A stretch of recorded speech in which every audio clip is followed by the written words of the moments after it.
going on, YouTube world? Steve, Dave, Vinny might be with us a little later, so we know that the triad is not complete, but he forewarned us. So, um, Insert Revolution podcast 138, coming off the heels of, I still say, one of our better ones. Uh, Hope it gets some more love. It's creeped into the top 10 most viewed. So I, we I just hope hit the week mark. Like you, I hope it gets more. I hope it gets into the top 5. I think it deserves to be in the top 5. yes. What's going on, Ty? Baz, good to see you. What's going on, Baz, it's fellas? been a while. It's been a while. Good to see you back.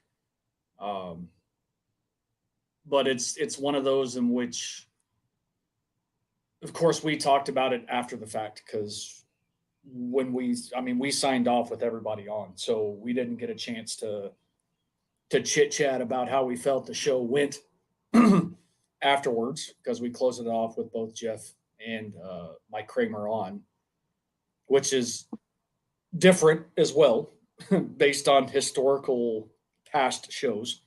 Hmm. But we spent quite a bit of time afterwards talking about it, and you know, other people may disagree, and that's fine. Everybody's entitled to their opinion, but we all felt as though we could not have played that show any better than it played out. No. I mean, it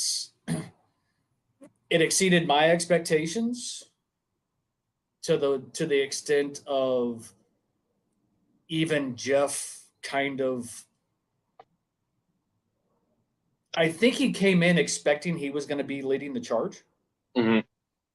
but at the same time, it was one of those in which letting him lead the discussion and asking the questions. I feel like we got more out of Mike than Yeah. what other people could. Yes. And that was our reasoning behind having Jeff conduct the interview. Having the friendship, working with Mike, knowing some of the ins and outs, knowing some of the details in the history as it pertains to Mike and his involvement with a lot of things within Hmm. the hobby. We wouldn't have been able to bring any of that to the table until we would have read the book. Hmm. So we got we got details and information from the book prior to us reading the book, which to me is awesome. Yeah. Which is why I say we couldn't have planned this any better. And you know, we left it in hopes that once the book comes out, we have an opportunity to read it. Hopefully, other people from the chat will pick it up, read it, and to have a follow up with Mike Kramer and Jeff and talk about stuff in the book. I think it'll just put a cherry on top. Hmm. So I thoroughly enjoyed that show.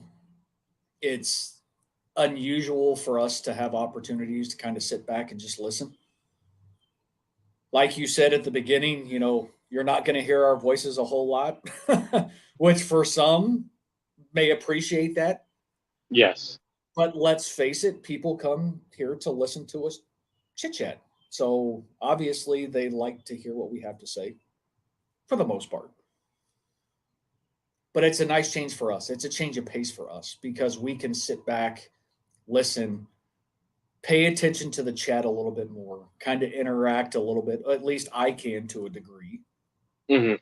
and carry on additional conversations and making sure that we're capturing any questions that may rise, that may come up, and things along those lines. So different format, but like I said, we could not have planned that any better. And like I said, others may disagree, and that's fine. But it was fucking awesome. I have no other words to put it out there, but it was fucking awesome.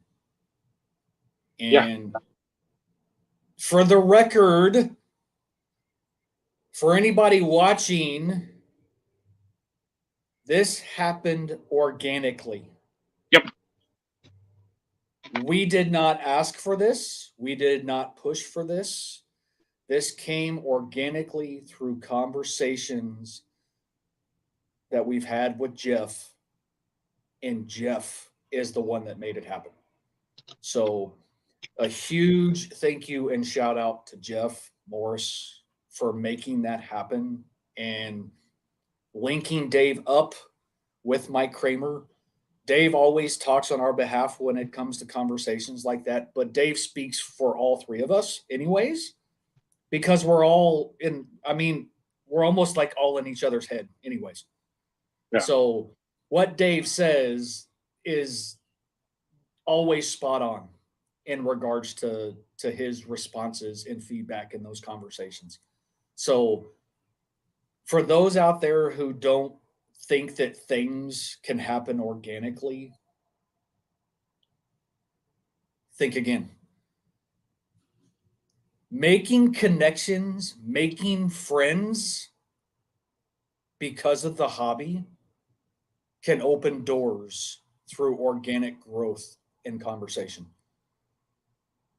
You don't have to ask, you don't have to beg, you don't have to plead, you don't have to freaking pound on somebody's door consistently to try and get what you want. Mm-hmm.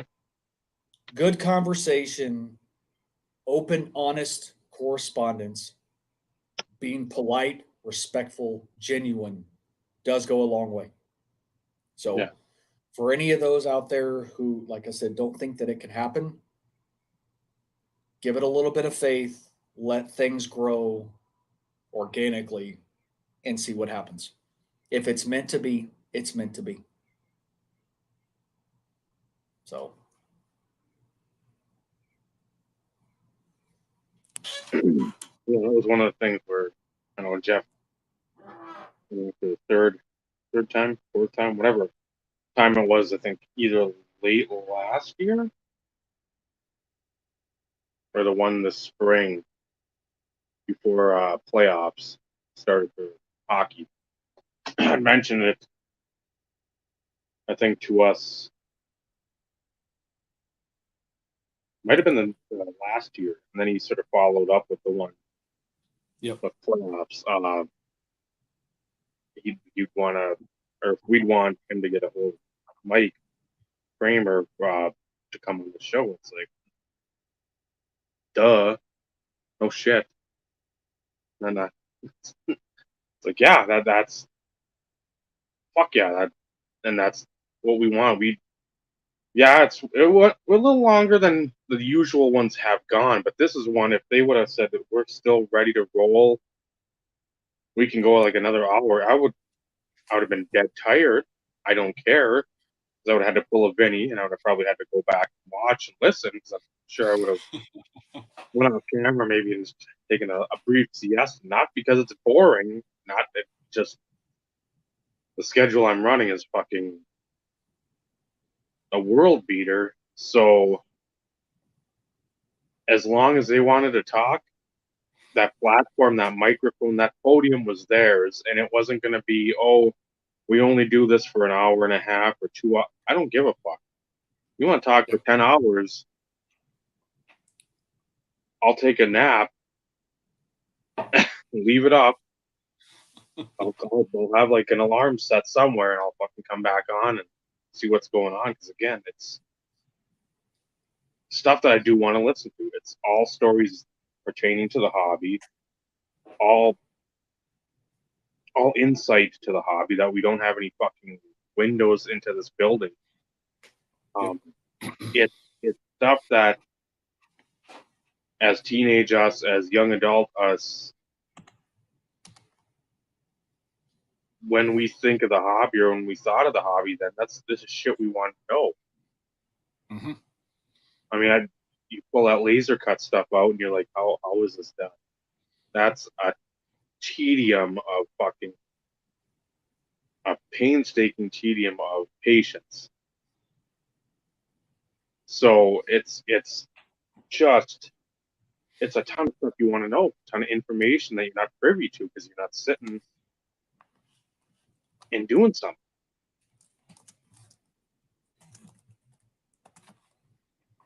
Well, and going back to what you said, if they wanted to continue talking, I mean, I did a time check. Yep.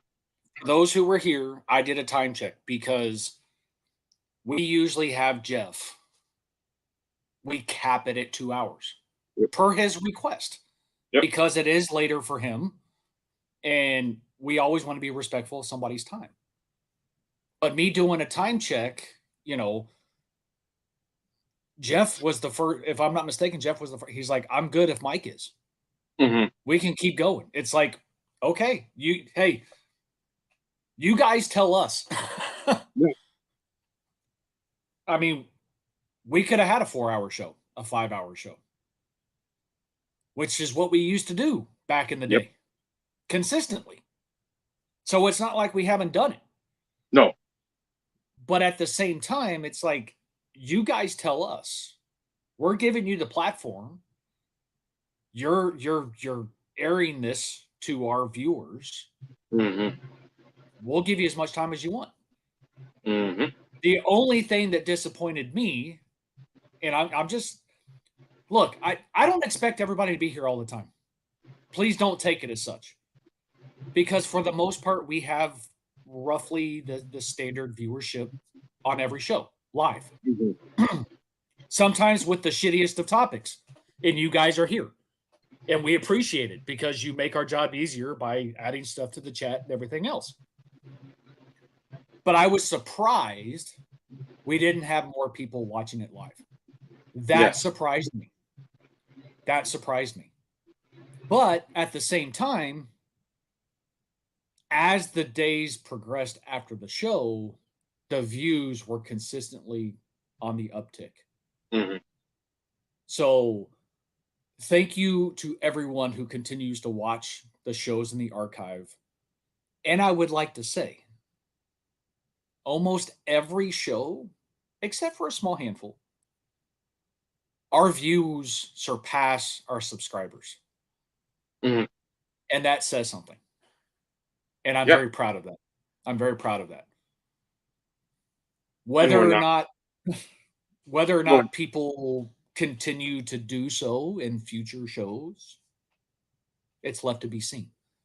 mm, But it's a pretty cool feeling to where this channel has 103 subscribers. And we have shows that surpass 150 views, 160 mm, views, 200 views. That's a pretty cool thing. And that's a huge shout out and a thank you to our dedicated following, our dedicated folks, all you guys that come in and watch us, whether it be live or in the archive. So a big thank you is all I wanted to say at the end of the day. yeah. Just you wish more were here. Again, I get it now with summer upon us. It makes it more difficult to sit down 7:30 Central Time ish, and it's sunny out. It's still nice out. You're having a barbecue. You're you're with friends. You got done with a long day. You just want to not really listen. We get that. That's a lot of what we go through too. Would that have been a better topic probably for February, March, perhaps? But again, timing. We're not pushing. We're not fucking panhandling for information and cards and stuff from these people. It isn't a fucking it's a tagline, but it's the truth. It's our Drake. It's our motto at the end. It's not bullshit. It's not fucking hey, let's say this and sucker people in. It's what we believe. Cards that's great.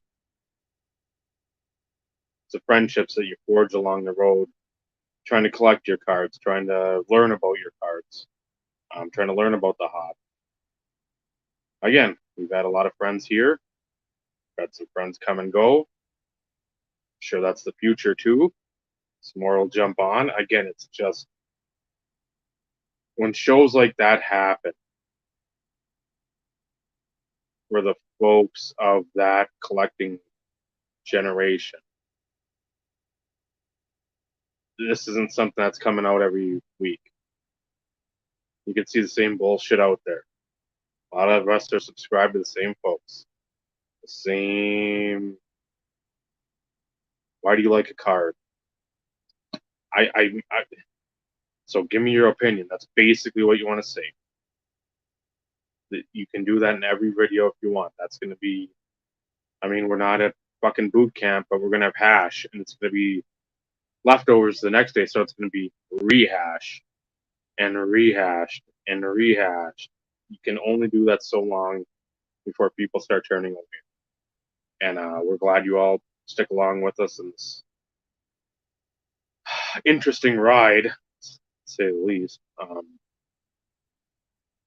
Because there's a lot of topics and shit that we talk about and we'll think about that.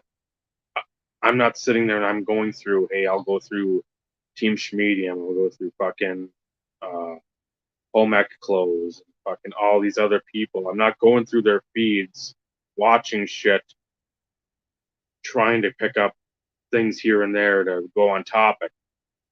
There's times when I had time in like a fall, a winter, where I can dedicate a little more time to my YouTube viewing. Or if okay, this sounds like an interesting topic. Listen. Doesn't it gets to like a crescendo or a two steps away from that crescendo, and it like takes a right turn. I'm like, well, what about this? So I'll quickly write this shit down because I'm like, if I'm thinking, I know somebody else. I know it's a shot in the dark, but I know somebody else has to be thinking that watched this as well. Maybe not part of our subscriber base, but maybe somehow through the line of communication, hey, you check this out. I haven't thought about this. I haven't seen this, and it's not really anything that folks are talking. But by no means are we saying we're fucking innovative. Man, we're trendsetters and all this other bullshit. But it's you don't need to put up with it all the time. I mean, you want to talk about nobody watching, nobody caring. It's going to end up that way. Like, what's your favorite jersey card? And who fucking cares? Nobody cares. If you're 12, that's a valid question. When you're our age, that's a passing statement. You can't build something.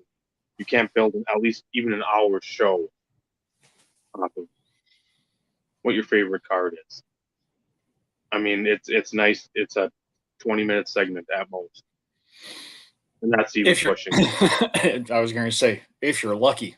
Yeah, if you've got an obtuse triangle table full of folks talking about it, well, it's 20 minutes. But even then, you can go back in shows. You can go back to other shows, and folks have that same.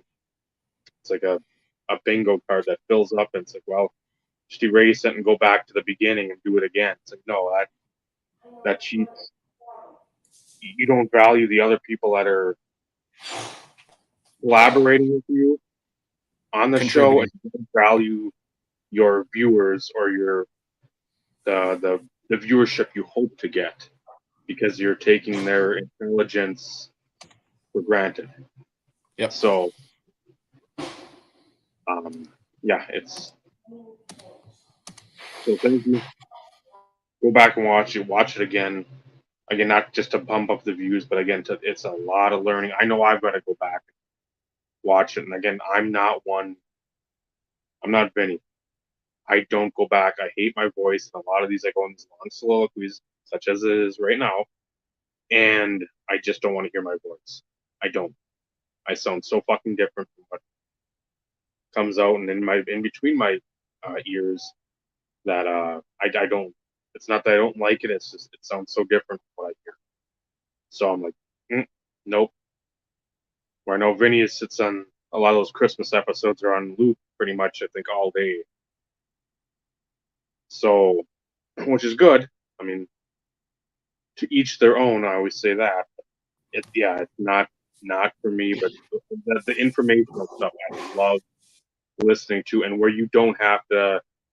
This one you'll have to look. I'm guessing a little bit if you want to talk about cards, because talks about laser etching, the die cut process, stuff of that nature. You might want to see what is being presented, but in the same sense, I mean, if you collected in that era, you know a lot of the things that Pacific did. When they say gold crown die cut, you don't need to see a picture of that. You know what that is. It's been a standard since '95. Um, the Crown Royale set, you know that since '95. Um, just stuff with Kramer's Choice. So I mean, there's a lot of questions. At some point too, I've got to start spitting those out on paper. Because the next day I started thinking, I'm like, I wish we had time and a, a presentation set up for that format. Which again, I'm more than happy that he talked about the book. Again, it's not something we're going to get. Something I wanted to give him that platform to do. Jeff being so great to sort of lead that charge, but there's a lot of other stuff that again, the Royal Rumble tumbler, the number player. God, there's a ton of stuff in there that I'm like, I'd love to hear his take on a lot of things, but that's something I'm going to keep incredibly close to the vest because I don't want any of these nickel and dimer fucking dollar store wish version YouTubers coming out of the woodwork like pull on our fucking tail and take our shit. At least the stuff that's in my mind. So when that time comes, I will have the proper the list. I will get another list. Shocking. And glad I'm try to sitting get, down. I know I am too. So that way get some of those questions answered and I'll leave it at that because I don't want to go too much further. 20 questions with Mike Kramer, pre-recorded episode. Yeah. Coming to the YouTube channel. So Eric will be there and the chatting away and wondering why nobody is responding to him. Because if there's one thing that Eric knows best is whether a show's live or not. And something with chocolate sticks too. I know that's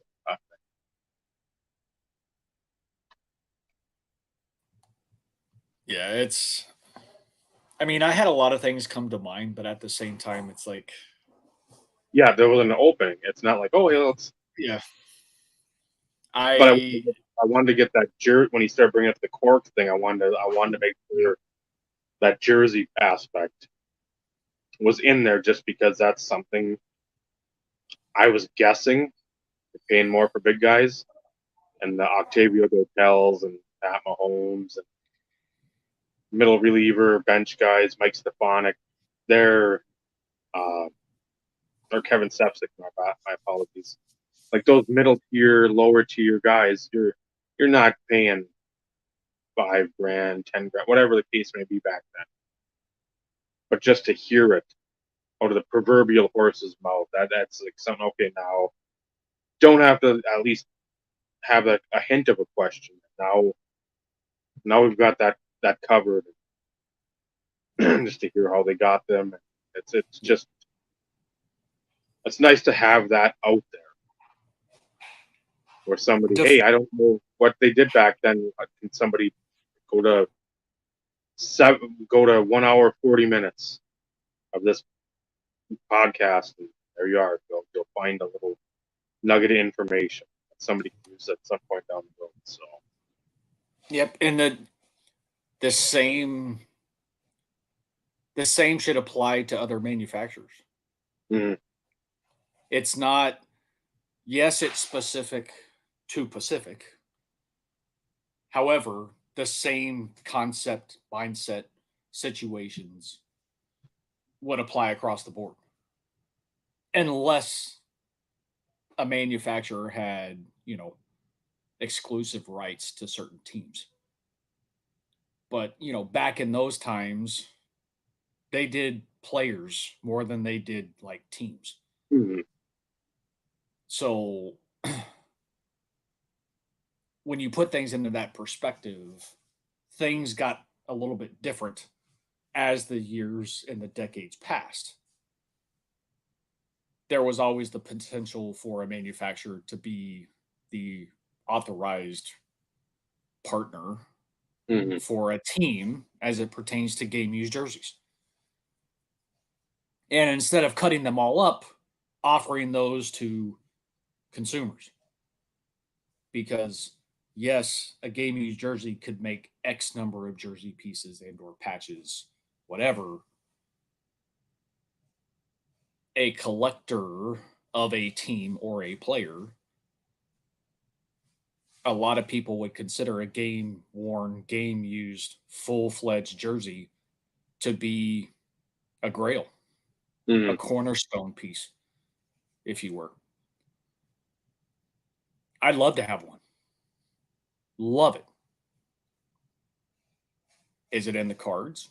Probably not. Unless somehow, shape, form, or fashion, I became best buddies with Terrell Davis. And in casual conversation, it became an opportunity. I think I've only seen one or two in the entire time in which I've collected. And even in that time, it was still like that wasn't even anywhere close in my wheelhouse. I couldn't even sniff it, right? I mean, No, pardon the probably pun. not now. So it's I don't know. It's cool to get an insight, especially into the early years of the creation of the jersey card, what it entailed, you know, what what a manufacturer had to deal with and go through, whether it be through the player, the team, the agent, a multitude of things in which, yes, as collectors, we may have an idea or a Mhm. thought, but to get that validation makes it that much more beneficial because now, like you said, for anybody who's curious about it, they could go back and watch it and actually hear it directly from a manufacturer. Why you saw a lot of lower tiered stuff in a lot of the memorabilia sets Mhm. because cost implications.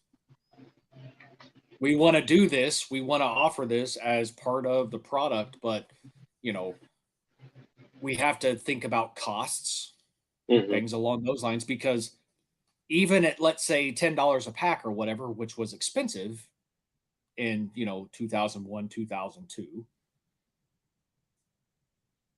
that they were getting to a point to where they're taking the next step up into what we would call mid end.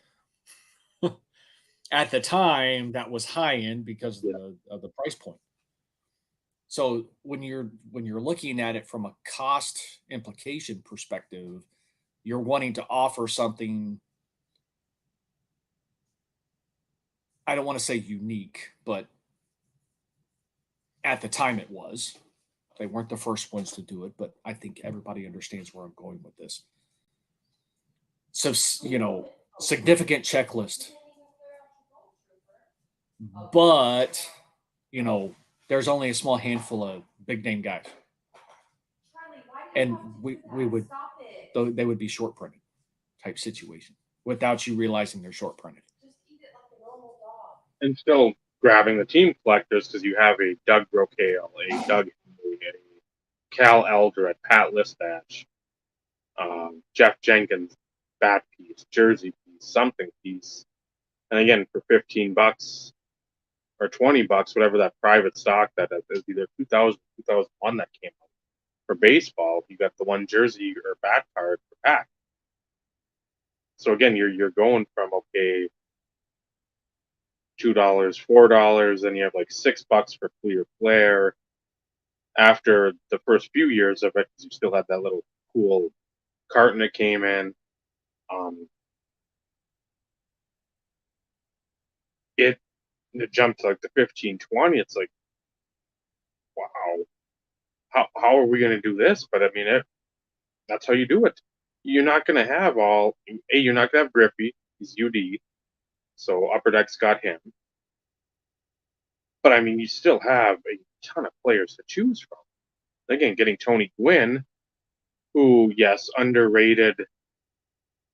I still think hobby wise, but in the same sense, a lot of collectors, even back then, enjoyed Tony Gwynn. I love to pick his stuff up too, because again, you're batting 360, 370 every year. That's just not by chance. You've got some skill. So, uh, just interesting to hear all that. Interesting.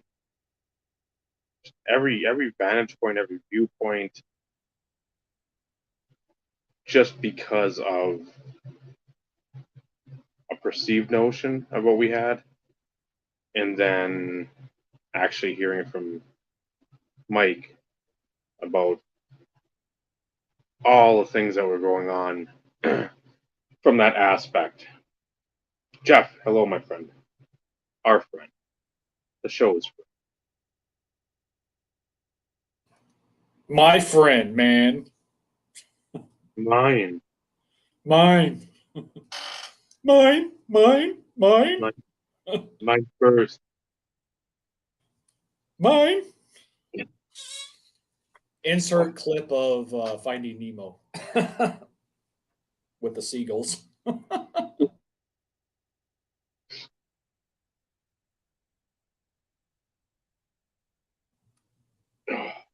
Just so fun, so informative, so much information.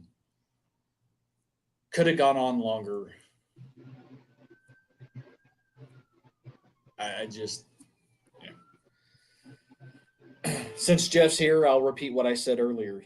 A big shout out to Jeff for leading the show last week at the interview and bringing information out of Mike that, although yes is in the book, we got a sneak peek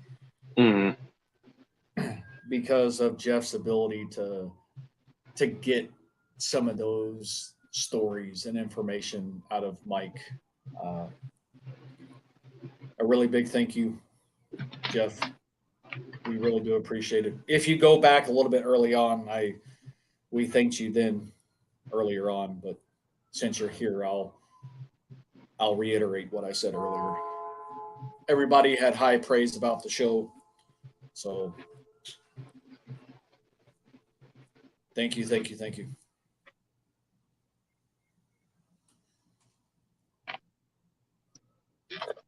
Unusual times. It's been so long since it's been the two of us. I'm not used to Dave going off video when it's just the two of us. And the only reason why I went off video briefly is because my wife wanted to ask me something. So, cherry Pepsi, I guess. Yes.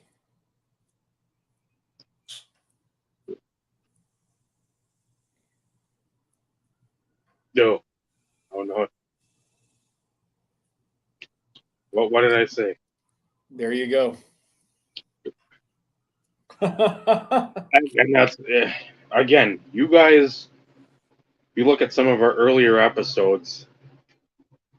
They were of the 5-hour variety.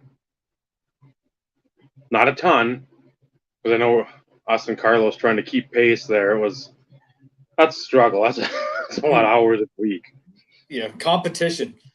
Yeah, It almost it was an indirect, unintentional competition. It seemed who could go longer. yeah. And But I mean, we had a lot of 4-hour shows, a lot of. Yep. So. Yep. And of course, Carlos has the record, but I share that record because I was the guest. So technically, it's shared with the IRP, right? And it was also prognosticated earlier in that particular day. Shut up, Dave. Just shut up.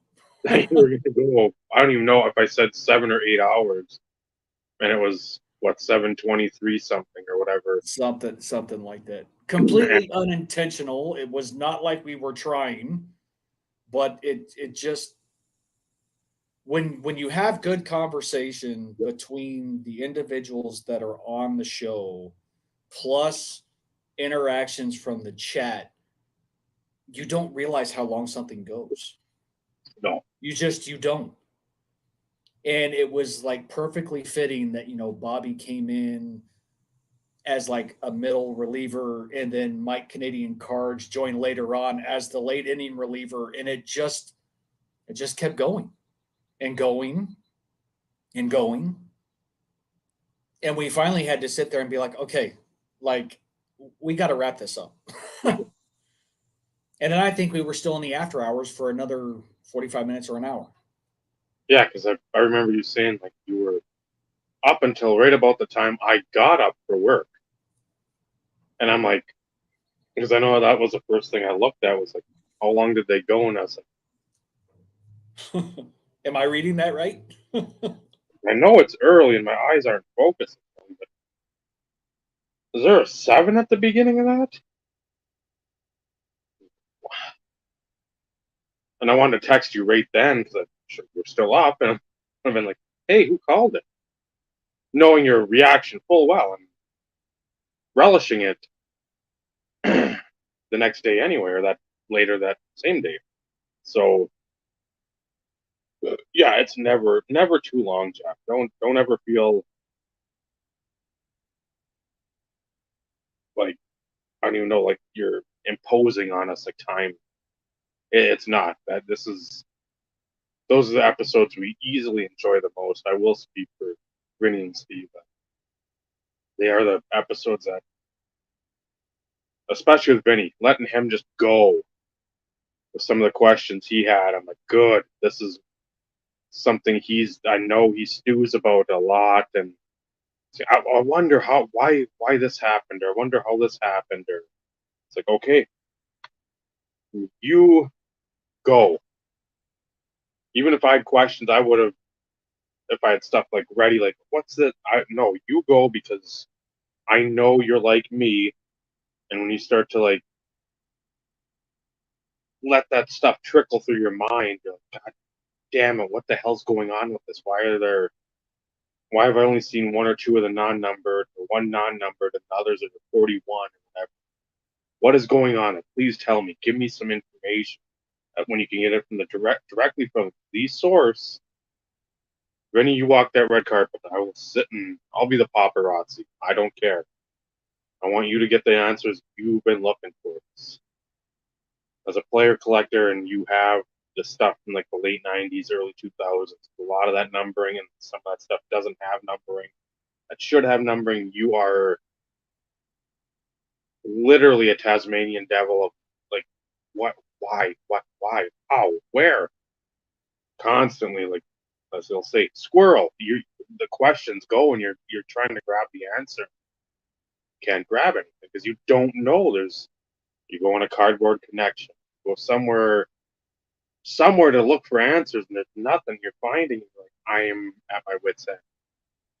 So that I'm glad Vinny got to rip through those Lemieux inserts and the one with the no foil, or the real shoddy foil, and the Kramer's choice, and then the unnumbered one to whatever it was, 32 or 35. I don't remember which one it was, but And knowing that thing's even more limited than the numbered one. And so I still love the fact that we didn't have backdoor cards at Pacific. We had front door cards.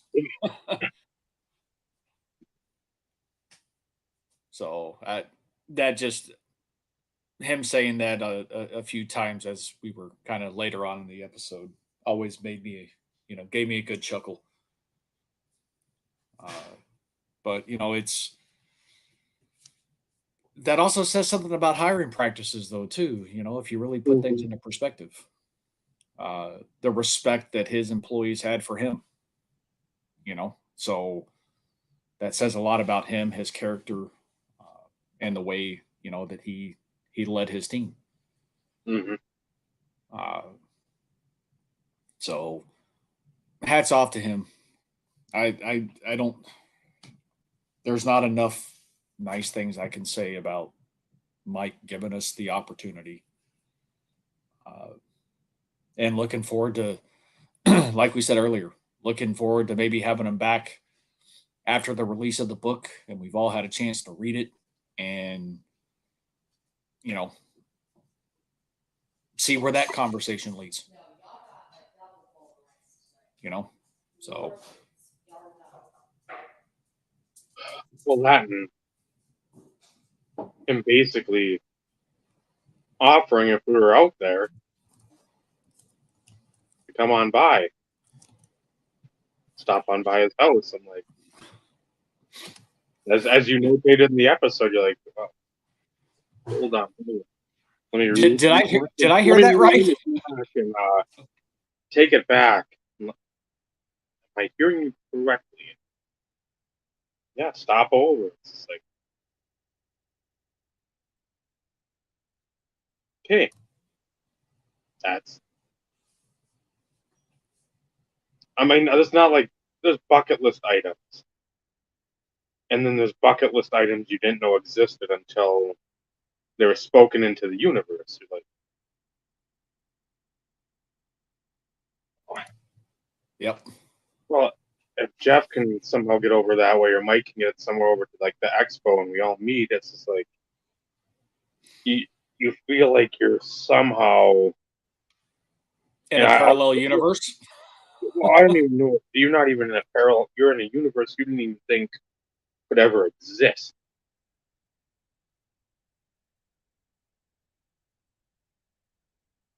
It's like a friend and now an acquaintance, because again, you said come on the show multiple times, you become a friend of the show. If he's back on, which I'm hoping sometime in fall, we can. I won't say check it off, but I'm hoping so. After the book drops, two friends, two big names, and again, and we're not just saying that because they've been on our show. Their track record speaks for itself. Two big names in the hobby, and what we based our original thought for this podcast on. The insert revolution, late 90s, very early 2000s stuff that eye appealing, different than the normal stuff that had been out late 80s and your sort of run of the mill stuff. Wanting to hang out with us or meet up with us and chill at a sports card show or at the the owner of Pacific, his house. It's like, huh? I'm sorry, DC, but I don't think you had that on your bingo card. That wasn't anywhere near it. So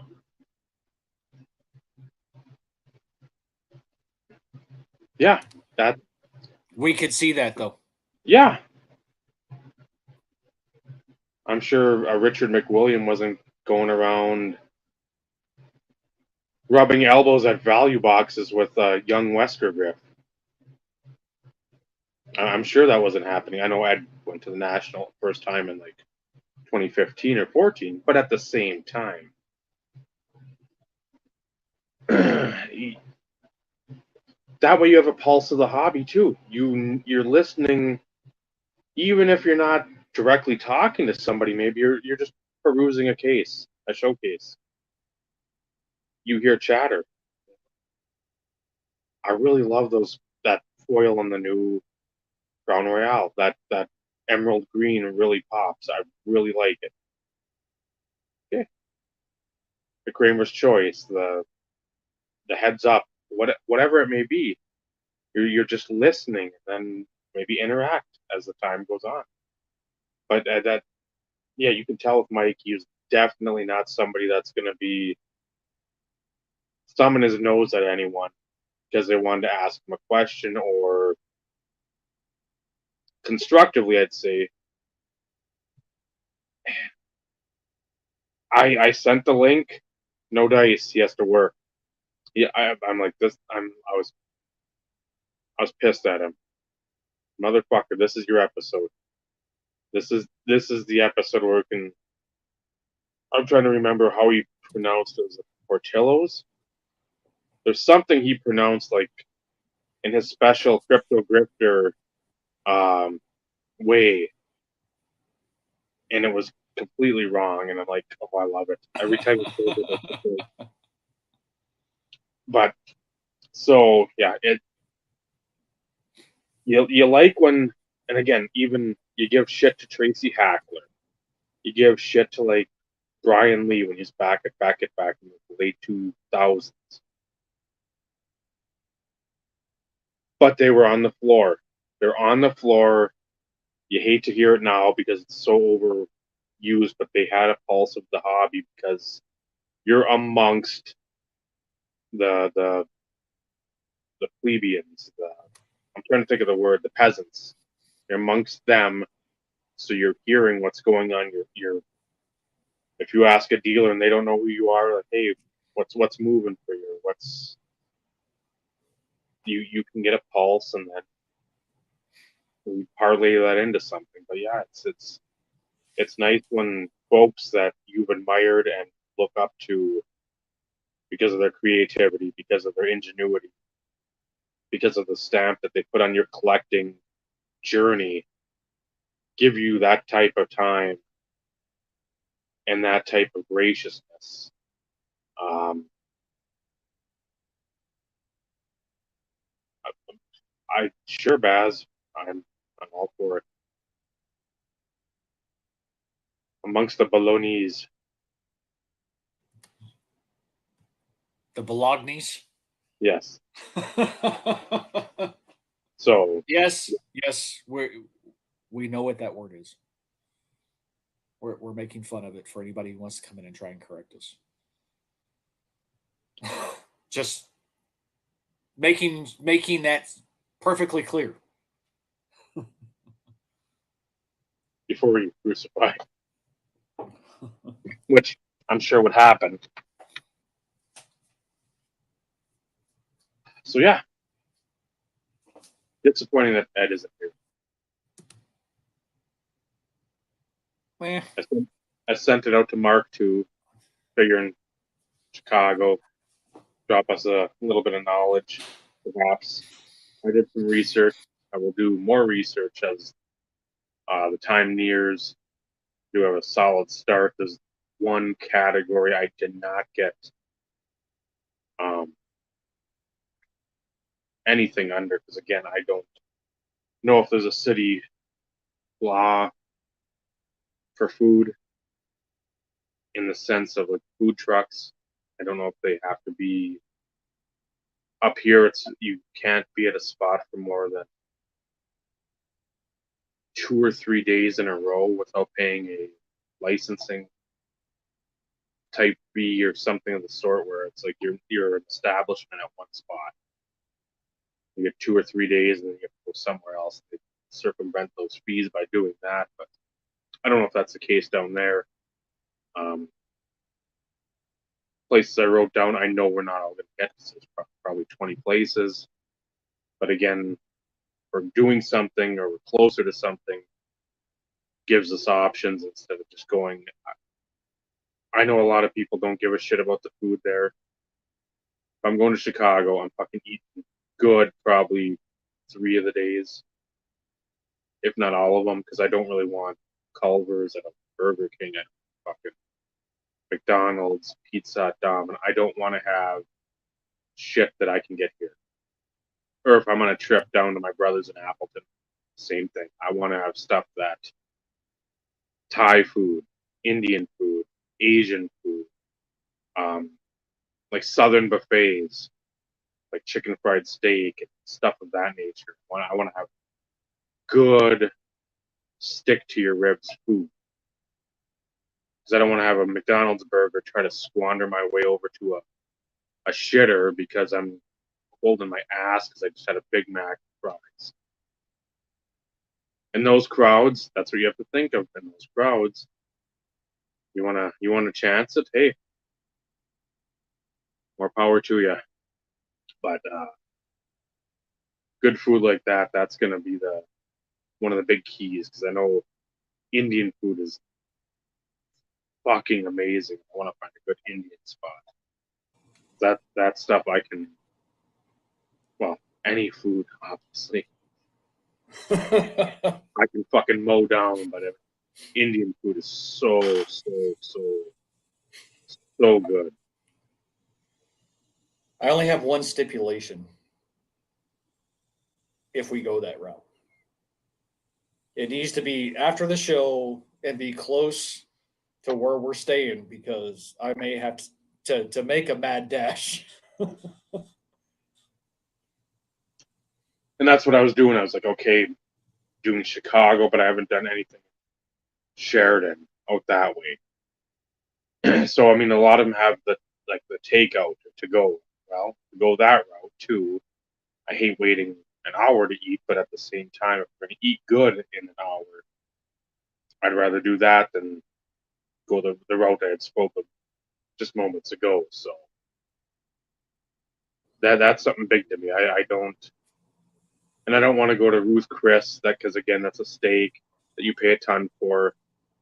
Fogo is good, but in the same sense, you do that at lunch. You can, To, but you can do that anywhere. and that's the thing. That's what I mean. If I go to a steakhouse, I'll go to. I wrote it down. Harry Carey's. I'll go there because again, like you, Cubs, massive Yep. part of the childhood. Massive. So something like that again, even though it's probably the run of the mill fare, you might pay a little more because it's Harry Carey's name. It's Harry Carey.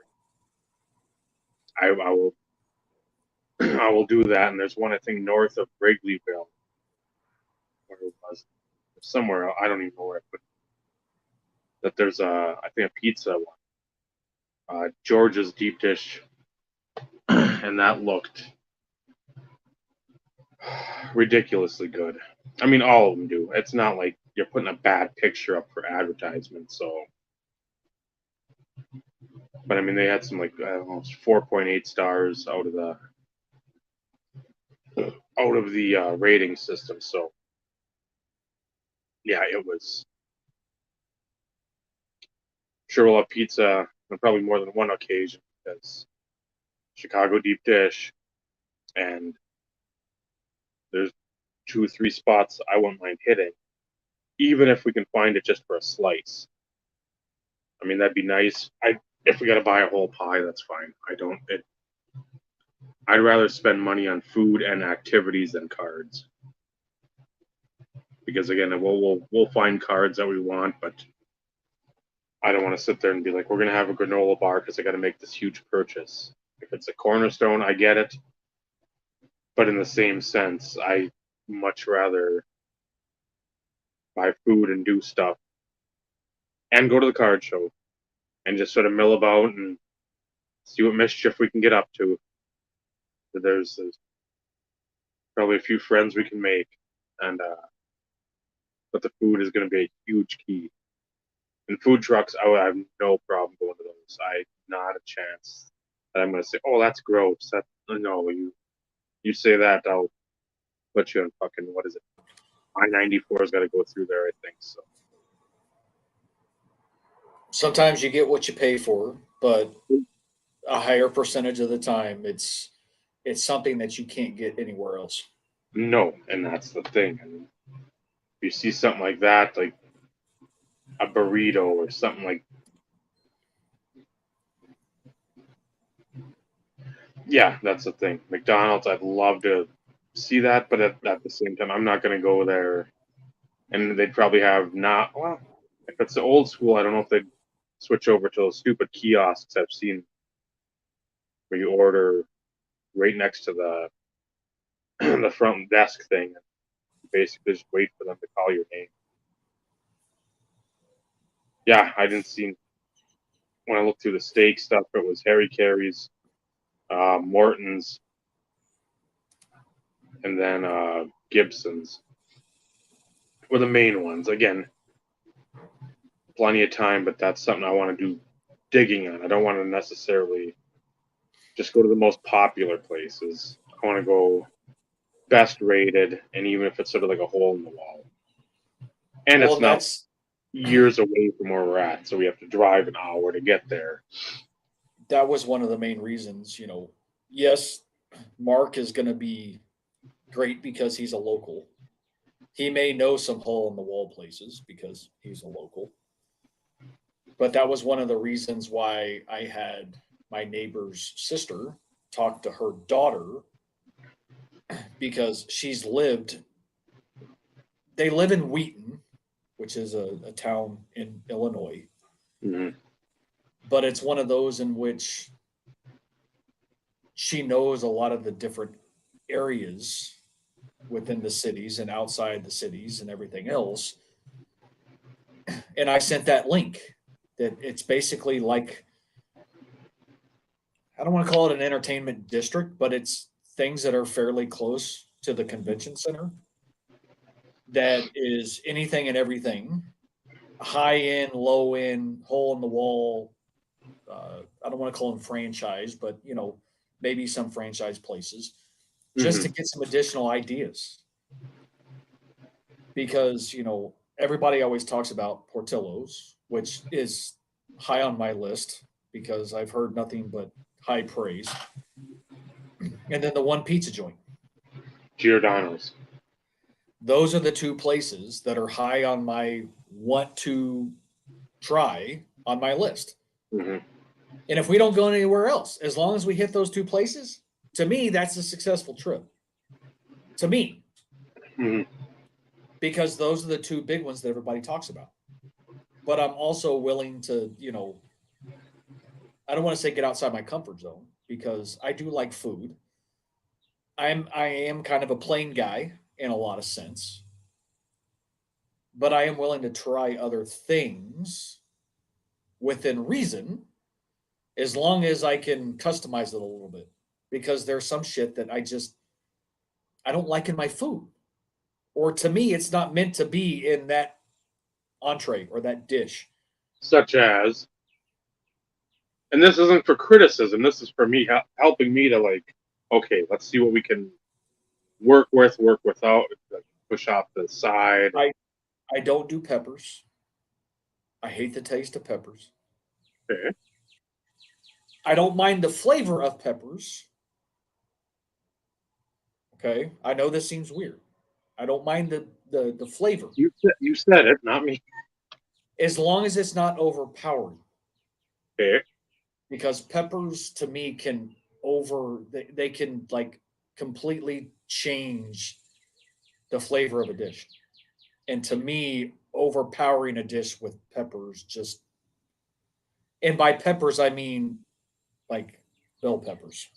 Mm-hmm.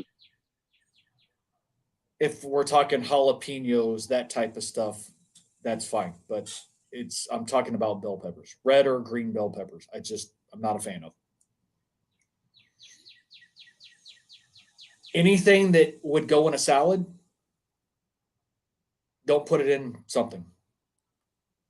If I want if I want rabbit food, I'll order a fucking salad. So, not that I despise lettuce or anything along those lines. Now, I hate tomatoes. I will say that I hate tomatoes, but yes, I like ketchup and I like pizza. Go figure. Well, But you don't like raw or but I sliced. don't. Correct. I don't like tomatoes. Um,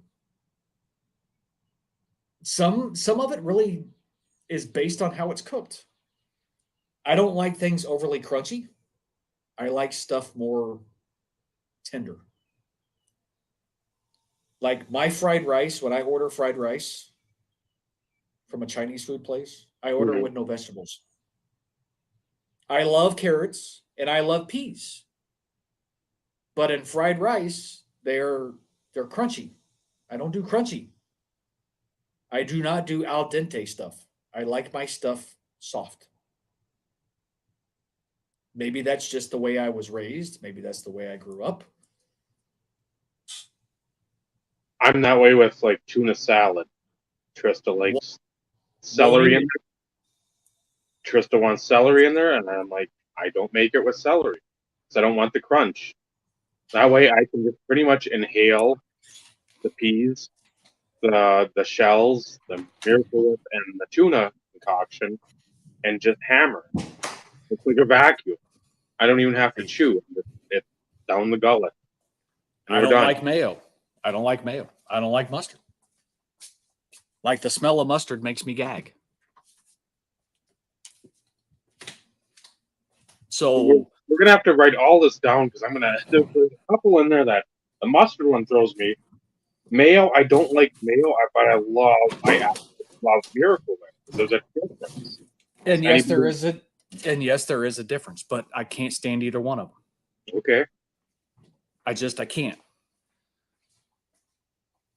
So So, I am picky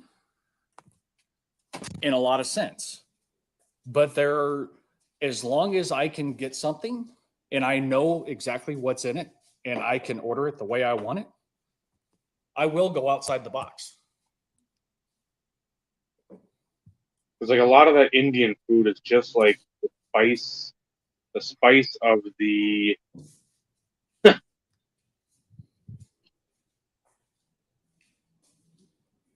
spice in the sauce.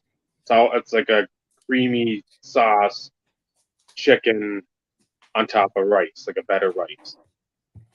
So I mean that stuff there is stuff that they do doctor up, but I'm in the starter kit for Indian food, like the tikka masala, the curries, because it's basically just a sauce, cooked chicken, and rice. And I'm like, I can Yes. do that. I can. And I'm. I can do that. I've had chicken curry. Well, yeah. I've had it. So I mean, And it's the spices. So like spices, I don't have an issue with. I'm not allergic to any spice that I know of. So spices aren't the issue. Spices have never been the issue. Doesn't mean it won't freaking yell at me later. right. I don't want to sit there and eat something hot and like be sweating. Oh, I will say that. I like hot. I like hot. But there's a difference between hot and what the fuck was I thinking? but as I've said too many a time, I don't want to sweat for the sake of sweating. I want that heat to be there, and I want to sweat, but I also want to taste clearly and concisely my food that I'm eating. I don't want it to burn so my tongue wants to fall off. If I can eat it and it's just like cooking me inside, but I can taste every flavor, we have had a winner. And I told my brother that about the Appleton Indian place we went to before we met up with Joey at the Packers game a couple of years ago. I said, that's the best Indian food we've had. That place is a place we need to go to, not the other one. Other one has like a good mango lassi, which is like a creamy orange peach or like a little mango creamy milkshake thing, which are fucking stupid good. That has that, but I'm like, this other place, the taste of everything, that's fucking top notch. It's basically a big room with like dinner tables, and that's it. I mean, it's nothing fancy. It's like just go there and eat. I said we need to go back to that place because that when I said I'll take mine hot, I could feel skin on the inside of my mouth peeling as I chewed, and I'm like, this, we're winning, we're winning because it was piping hot. It had immaculate flavor, and my tongue wasn't burning one bit. I said, that is the heat that I want every fucking time I eat heat. Because if you burn your tongue and you can't taste the heat or you can't taste the spices that are causing everything, why fucking deal with it? That's a Yeah, pointless answer. it kind of defeats the purpose. And what's interesting is like, so we all in my house, we like spicy food to a degree. Mm-hmm.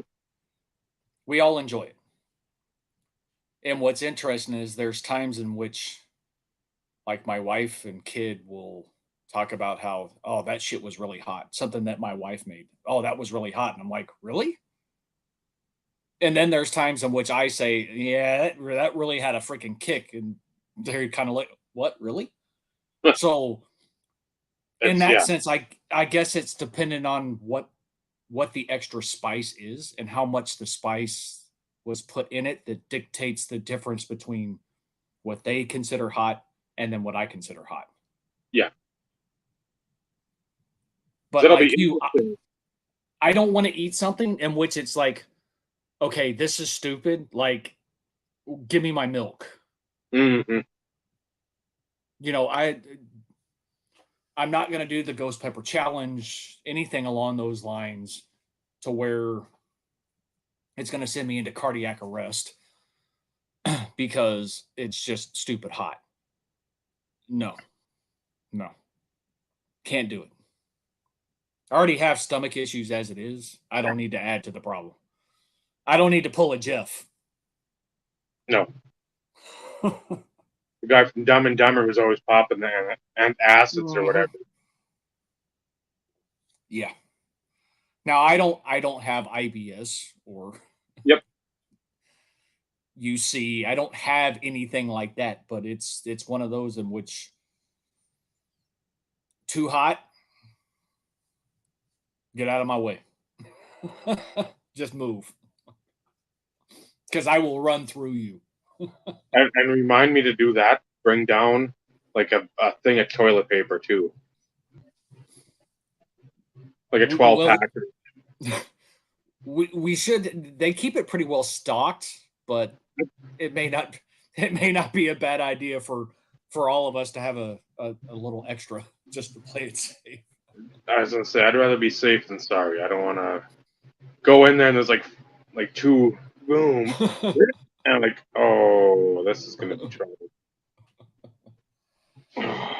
That's when you just start to shower, man. Yeah, yeah, you're just like, okay, this is not gonna be a situation that's gonna benefit anyone, but here we are. No, that'll be interesting because if I make the chili, the chili's got peppers in it, and I'm trying to think what else. No, no mustard. Okay, so let me Tomatoes. clarify. It's got like petite diced tomatoes. So I mean that's it's not like again on top of like a salad and they're So cooked for multiple hours.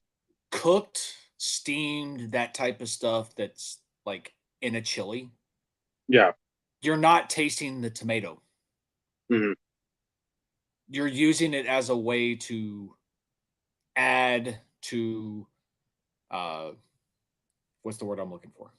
The roux, so to speak, the liquid component. Yep. So that I can do. It's raw tomatoes, the Roma tomatoes that are just like thrown on top of something. I have caveats for some of that stuff. Even if you cooked chili and had mustard in it, I'm not going to know it has mustard in it. If that makes sense. Like Hmm. I hate sour cream, but I love ranch dip. And what is it made with? Sour cream. Cream cheese, not a big fan of it. Certain recipes that my wife does has cream cheese in it. Yep. You can't taste it, you don't know it. What does it matter? Like, even if you It's told me it was in it, it's not going to change me not wanting to eat it because it's in it. like once you smell the chili though, it's like I don't care what's in it. I need to know how it tastes because it smells like heaven. It's at like the pearly gates, and you're like, "What's that wonderful smell?" It's not a pie on the windowsill; it's a pot of chili. And it's not that chili cooks for hours, peppers would be tender, and a Yes. lot of the flavor would technically be removed because they've been cooking for an extended period of time. It's there to help season the chili. Yeah. So I get that. But I want to. That's something I when I heard tomatoes and then peppers. I Don't would say you still don't. eat it. I I would still eat it because I know chili cooks for hours. A lot of the yeah. things that are put in it. I mean, my wife makes chili. My wife is allergic to tomatoes, but there's still diced tomatoes in her chili because that's the recipe that she knows. Mm, I grew up when my grandmother made chili, it was always stewed tomatoes out of the can because they basically, I mean, they disintegrate. yeah. But you're using it to make the juice. I mean, that's really what you cooking tomatoes sweat. Therefore, it adds to the flavor without it. It adds to the flavor, but it doesn't add to the flavor. It more adds to the consistency of the juice. Like the base. It's basically a base part of the chili. It's no different than, tomato sauce or spaghetti sauce. You know, you cook spaghetti sauce for an extended period of time, it's got tomatoes in it. Yep. I mean, it's the base, it's the foundation. It adds to the flavor. So you said you hated mayo, mayonnaise, and mustard. Do you Yes. ever eat like when you have like a cold cut sandwich? Do you like turkey, ham, bologna, whatever the case may be? If you don't like any of those, that pretty much negates my question. But if you do, what do you put on the sandwich? Sometimes I put nothing. When I was a Okay. kid, when I was a kid, it was ham and ketchup as a kid. I know that's crazy, but as a Not, kid, that's that what it is was. that is you finally stepped over the lunacy or the line. But Because I know my dad, when he was alive, he'd have that. He loved the raw onions, tomatoes, and then he'd put butter on them. that's just for the bread. It's not But, really for the sandwich, I but it's think for the it's bread. still, and that was like, oh. You try it a couple times, like ham and butter sandwich. I'm like, oh, it's okay. You get an occasional hankering for it. I mean, I haven't had one in a long time, but now that I've said it, I'm sure in the next few days, it's not that bad. But yeah, I I go through probably more ham, cheese, Miracle Whip sandwiches than anything ever. I mean, that's been my go-to. It used to be ham and mustard, like as a kid, and people like ham and mustard. Absolutely. Personal preference, Oh, but most sandwiches, my kid and I love salami. what kind? Honestly, it doesn't matter. Yeah. It's and yes, I know there's plenty of difference, but we don't uh, we don't have a preference, but we both love it because the flavor is there. I don't need anything. Bread, salami, I'm good. No cheese. I don't do cheese on sandwiches. Yes, I know. Call me crazy. Burgers, 100%. Chicken sandwiches, if they offer cheese, I'll take it. But on a sandwich, no. If I go to a sandwich place and I'm eating a cold sandwich, it's going to be ranch.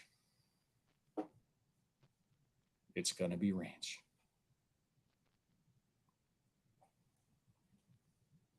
And the one I got from Subway before they came out with this new menu of all the different ones was the Italian meatball,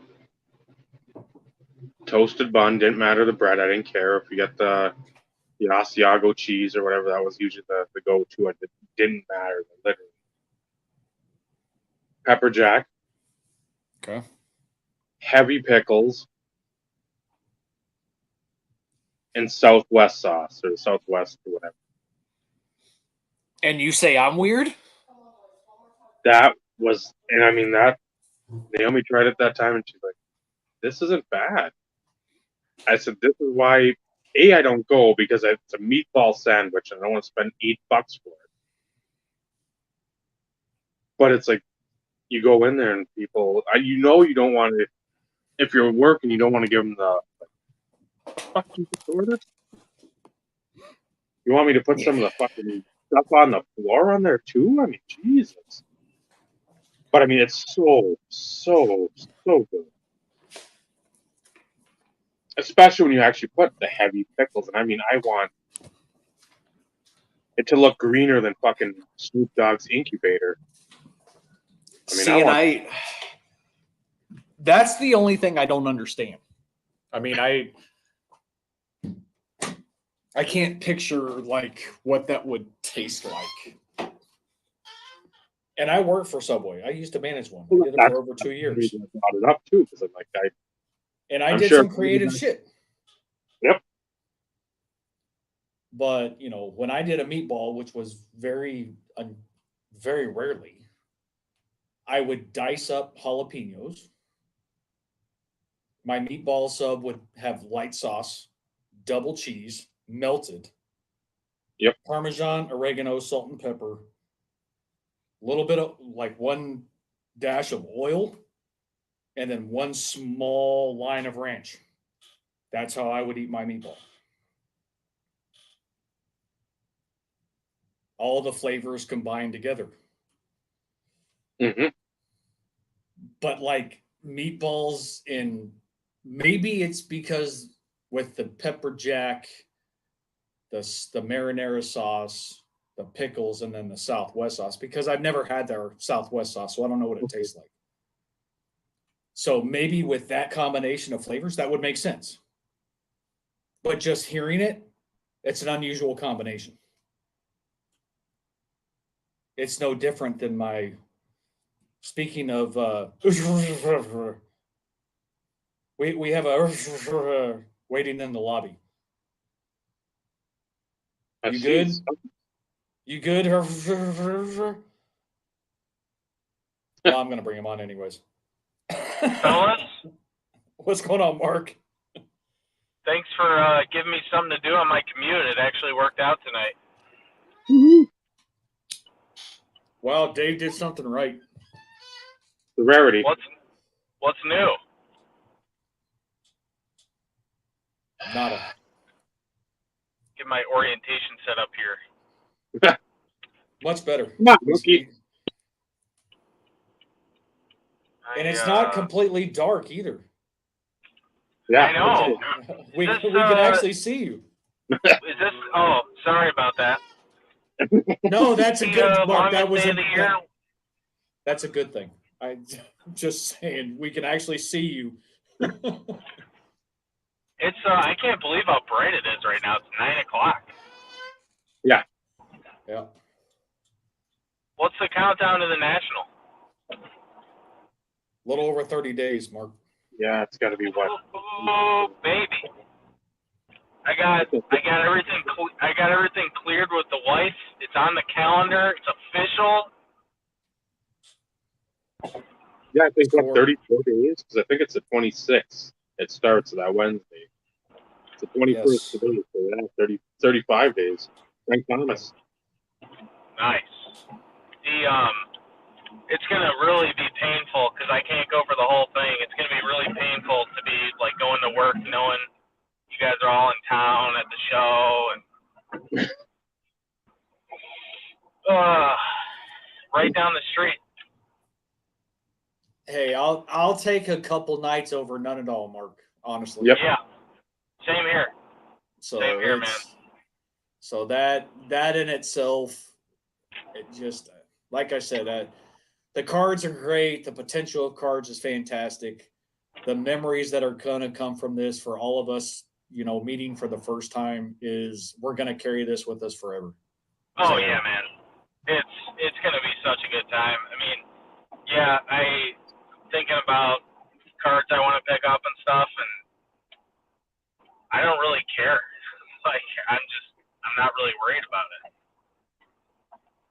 fun to see everybody. 100%. So in the sorry, go ahead. I was just going to say the whole reason why Dave sent you the link tonight, because the topic is pertinent since you're local. Yeah. We're talking food. All right. Hole in the walls, dives, like the must go places, things along those lines, your suggestions, your recommendations. Well, there's different tiers, right? Of like fast food to nice sit down places. Okay, we're not going 5-star, 4-star type places. Okay, because I don't know anything about 5-star restaurants anyway. Fast food. You can go to Alinea. No, fast food we can get anywhere. Yep. All right. Yeah, but there's regional fast food. Well, that's true too. That's some of my favorite stuff. Like, it's a cliche stuff, but it's a cliche for a reason. Like Portillo's is fantastic. But we brought that up. Yeah, Portillo's is fantastic. If you go to Portillo's, you got to get the Italian beef with hot peppers and cheese fries. That's what you get. Of course, they're famous for the hot dogs or whatever, but like you can get hot dogs anywhere. You know what I mean? Yep. Culver's is not a Chicago thing, but it's a regional thing. And I was actually talking to someone at work about this. He's from California, and he just went back to LA, and I asked him if he got In-N-Out, and he said, of course he did. And I was saying how good In-N-Out was, and he said, dude, I think Culver's is much better than In-N-Out. But it's just I grew up with Culver's nearby, so I didn't think anything of it. Like, of course it's good, but I'm just like used to it. But that's from Wisconsin. A Culver's double cheese butter burger with some like cheese curds, man, that's a must get. I think as far as pizza goes, my favorite pizza place is definitely, you'll hear it mentioned, but it's not most people's favorite, but it's called Pequod's. That's in the city. Pequuods. Mm-hmm. So they bake the pizza in these like 50-year-old cast iron skillets, and they caramelize the crust with cheese. You're not going to be able to take a dump for 5 days, and you're not going to be able to eat for 3 days, but that's a good one. Pequod. Yeah.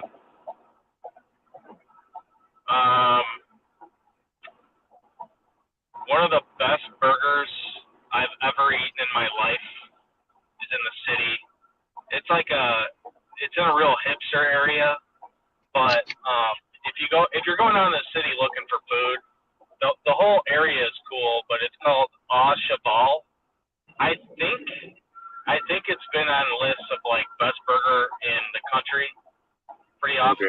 That's a really good one.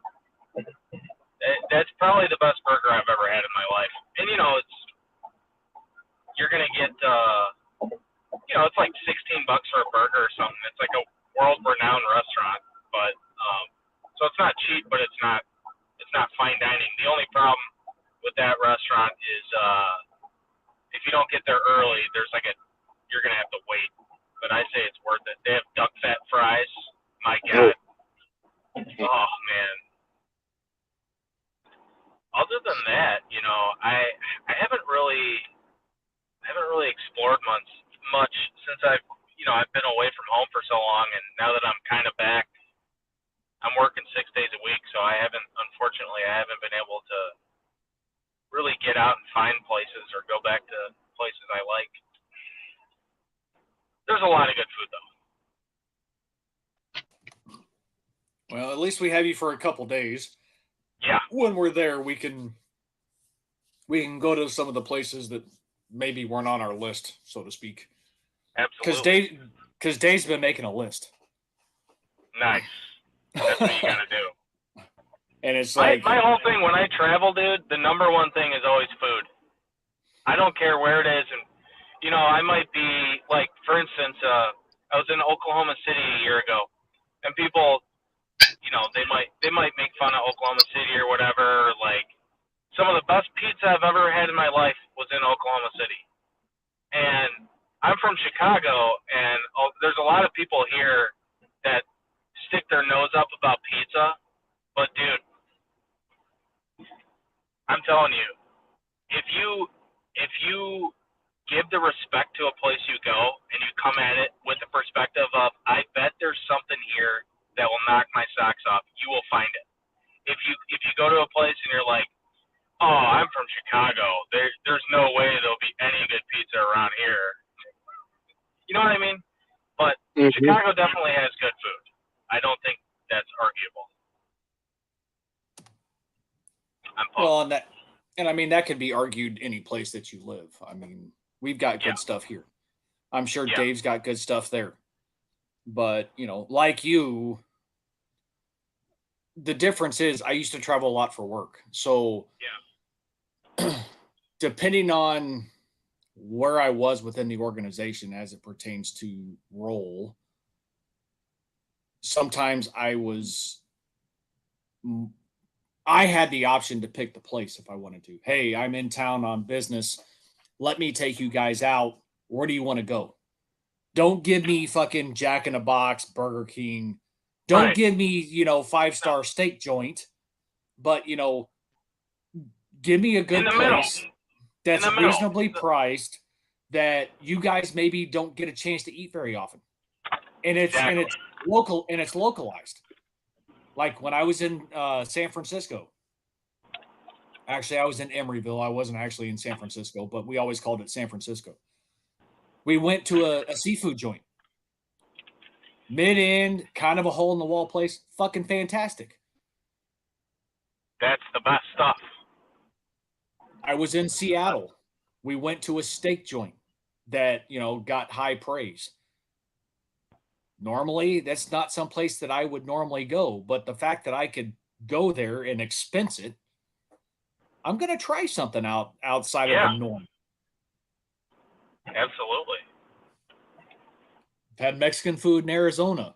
Talk about not being constipated for 5 days. Yeah. There's some great Mexican food in Arizona, man. I got a bunch of family out there. That's some good stuff.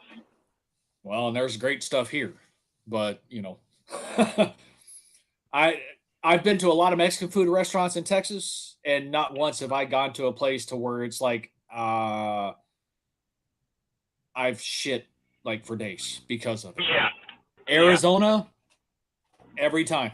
Every time. And it's worth it. Oh, 100%. 100%. So I just going up there and, we talked about it. The whole food aspect is the experiences part of it. Absolutely. Go ahead. Have you ever heard of Malort? No. Dave, have you heard of Malort? Never not. All right. I'm not going to say anything else. I'll bring a bottle. That's the Chicago experience that you're not going to find anywhere else. Don't look it up either. Don't spoil it. Now you got me intrigued. There's a lot of stuff out there about it. It's a type of liqueur. I kind of figured that, but is anyone in the chat familiar with Malort? Just curious. If it's just a Chicago thing, it is. I would venture to say that a lot of people probably aren't. The only thing I'll say about it is, so when I reached drinking age, I found out about this, and I'll just tell you, it's a famously bad liquor, like profoundly bad. It's a wormwood liquor. It's been made in Chicago. I don't know. It's like 100 years old or something, but people get it as a joke. So you'll be at the bar with your friends, and you go up and you're like, I'll get 6 shots of Malort and 1 shot of Jameson. And the bartender gives you the shot of Jameson, and they know what's going on. And everyone, you have to wait until people are not suspecting it, and everyone cheers and throws it back. Fuck you! So they had, there was this person on social media that would make fun of him constantly. Somebody really savvy bought the distillery because they know it's like a gold mine because people buy this stuff like a crazy amount. And they decided to hire the person who made fun of them online as their social media director. And they said, just keep making fun of us, but on our account. So they had a contest. They said, we need to come up with a new slogan. And the slogan that won was Malort, tastes like the day Dad left. And then there was another one, which I think it's their current slogan, and it was how to unfriend someone in real life. But I got to bring a bottle of it. Talk about a memorable experience. I got to bring a bottle of it. That almost sounds like Mad Dog 2020. Yeah. That's not, I mean, that not being a localized thing, but I mean, when I think of bad booze, other than gin, period, is bad. I hate gin. The first thing that comes to mind will always be Mad Dog 2020. Always. Well, I'm going to bring a bottle of Malort, and you got to have at least 1 shot of it, and I think this will pass it. It tastes like bug spray and lighter fluid. Yummy. And the day Dad left. It tastes like the day Dad left. You're really getting me excited about this, Mark. If you take the thing about it, it's a communal thing, because people that work in a real high stress environment or serve in the military and get in a dangerous situation together, when you go through that with somebody else, you have this bond that can never be broken. So when you take a shot of Malort, not only have we survived Sports Card YouTube together in the trenches, we will have survived Malort together, and nobody can ever take that away from us. We got through it together, and no one will know. No one will ever understand the bond that we share. Note to self: make sure record taking shot of this. Oh yeah, that is a must. If you type in Malort on YouTube, you'll just see thousands of videos of people's reactions taking it. It's gonna be fun. Because part of me was thinking, and I've done this before, is I'll bring it, and I'll say, oh, you guys have never had this? This is great stuff. But then I just feel like a dick afterwards. It's more fun. Like it's more fun to do it this way. Like my friend went to college in Michigan, and our friend group and his friends all met up to go skiing one weekend. And all these guys, they brought Malort with them. So they're not from Chicago, but they know about Malort. So they bring it, and I see it in the guy's bag, and I'm like, oh, you guys like Malort too? And he looks at me funny, and he's like, oh, you know about Malort? We're from the Chicago area. I'm like, yeah, dude, we know about it. Not only that, we love it. And he was all disappointed, and he's like, wait, you don't actually like it, right? And I said, oh, I love Malort. Let me get some of that. And I poured myself a big glass on the rocks and just sipped it. And this dude was horrified, and he was so disappointed. And he didn't trick anybody because he actually bought it, that we all liked it. So I saved my friends from, I've seen unsuspecting people puke from taking it when they weren't expecting it. So I'd rather know what I'm getting into, though, Mark. Exactly. And so make sure, trying to think of the best way to put this. Note to self: make sure not completely stuffed. And 2, make sure that I haven't had anything else to drink yet. No. This is going to be on my watch, and nobody's going to puke on my watch. It's finding that sweet spot for Malort. It's a very sweet spot because you cannot be sober when you drink it, but you cannot be wasted either. And having a little bit of food in your stomach is probably good, but you can't do it at the beginning or the end of the night. It's got to be like right at the peak of the night. Everyone's feeling good. Everyone's happy. No one's like gone too far. That's when you do the Malort shots. All right. Can't wait. So Dave, add that to the list. Malort.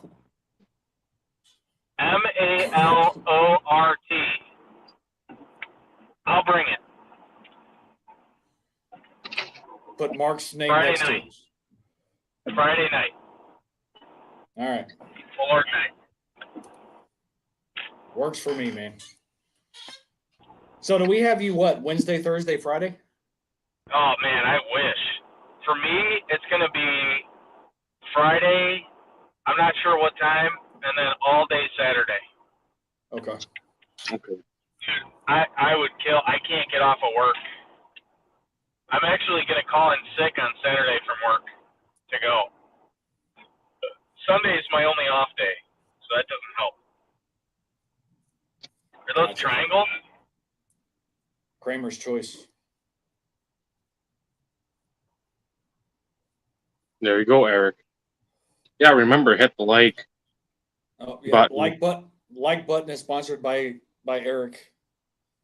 We Yeah. haven't been able to say that for a while because Eric has basically like Big Bougie league. Eric is above us now. He's big leaguing us, so. I talked to Bob the other day. He's pretty excited. Yeah, he's shared with us how kind of everything just like kind of fell into place for him. Yeah. He needs it. Which He is needs a fucking boy. awesome. He needs a few days with the boys, man. I'm telling you. Yeah. He needs it. Yep. And as we get closer, I mean, we've got to, because like, so Vinny and I are driving in from Michigan. Dave is driving in from somewhere in the area that way. I forget where you're supposed to be Tuesday, Dave. I know you Appleton. said it. Appleton, just south of Green Bay. So we're all driving in. Bob, I know, is hitching a ride. So we've got to kind of figure out, He's coming with Boggs fan, right? yes, where he's staying to make sure that we can get him, pick him up, and get him to us.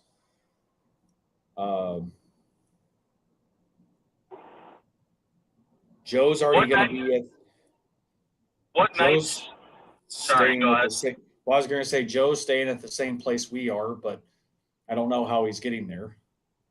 You have your own car, so we don't have to worry about getting you. Yeah. We were concerned about getting Ed, but Ed's got all his arrangements already made. What nights is Bob going to be there? From what we know, Wednesday through Sunday, I thought. Is there anybody coming out Friday? Like that would need a ride? Is there anyone that I can drive like Friday? Not that we know of, Mark. But that could change. Yeah, day off. because I'm happy to scoop anybody up from wherever. I don't care if I have to drive far. I'll get anybody.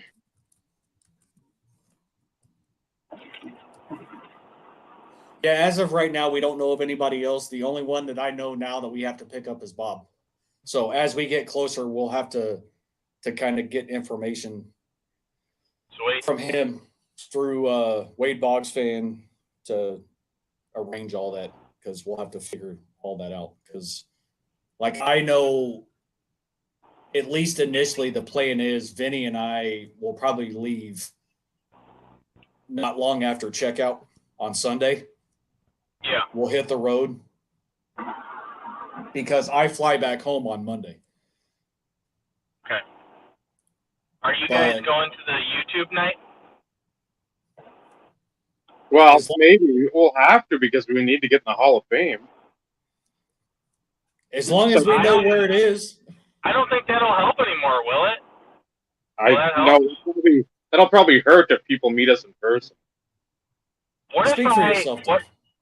What if I like transfer my patch? Do you think that's allowed? Do you think I can transfer? Maybe I'll reach out to the ticket leprechaun. I'll ask Jake, hey man, I know this is probably unprecedented, but I'd like to transfer the ownership of my Hall of Fame spot. It's like buying a soccer player over in Europe or whatever. Like, yeah, exactly. Exactly. Honestly, I'm going to give this to the Insert Revolution podcast. I honestly though, and I maybe it's wishful thinking, but we hit 3 years come August. Oh. Late August. So all right. Voting for 2024, we're eligible. The IRP is eligible. Start the campaign now, dude. So we're only hoping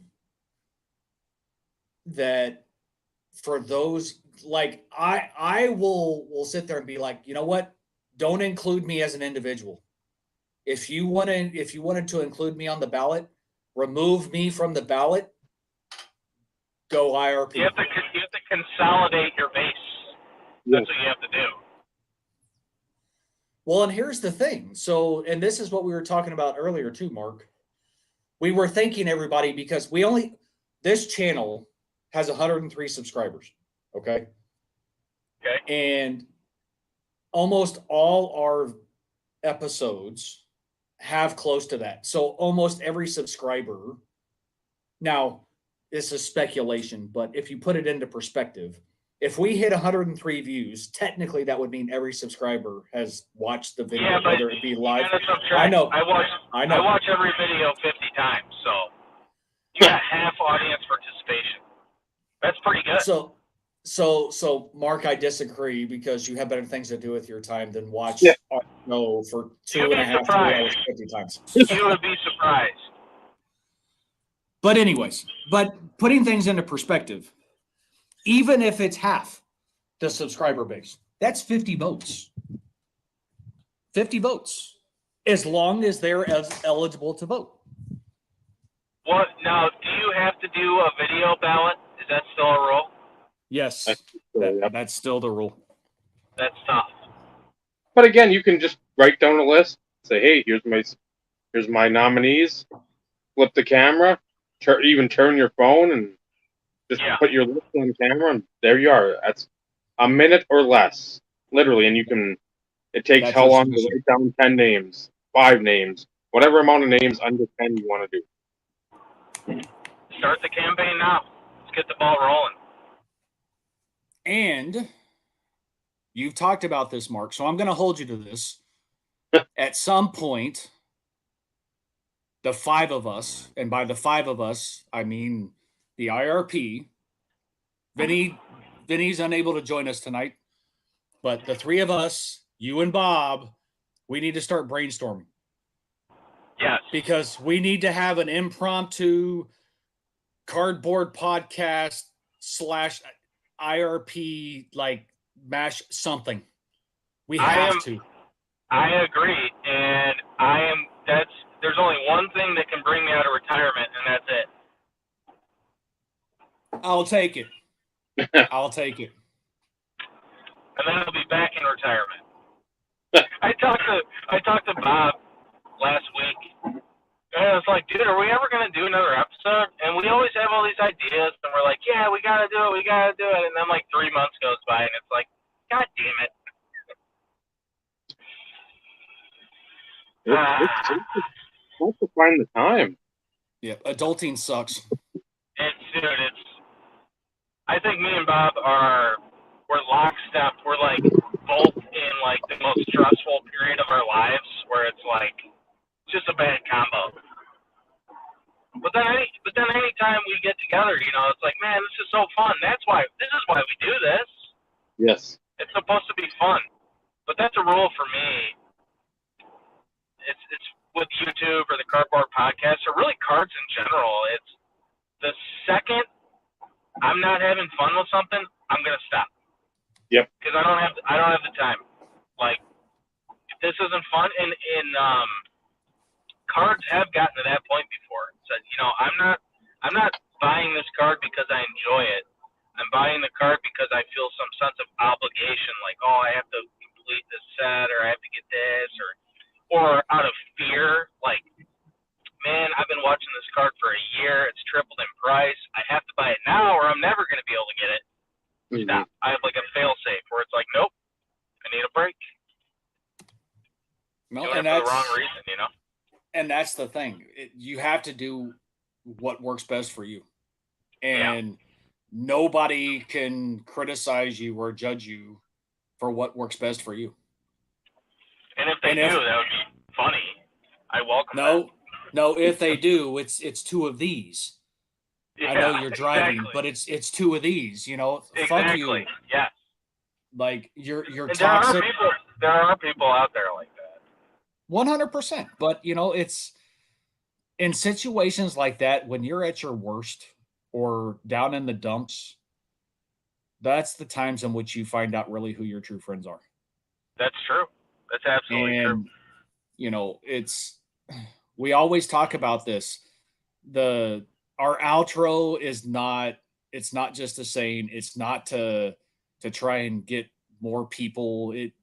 That's how we live our life, which is why when we don't hear from Bob for a few days, somebody in our group chat is going to reach out. Hey dude, you good?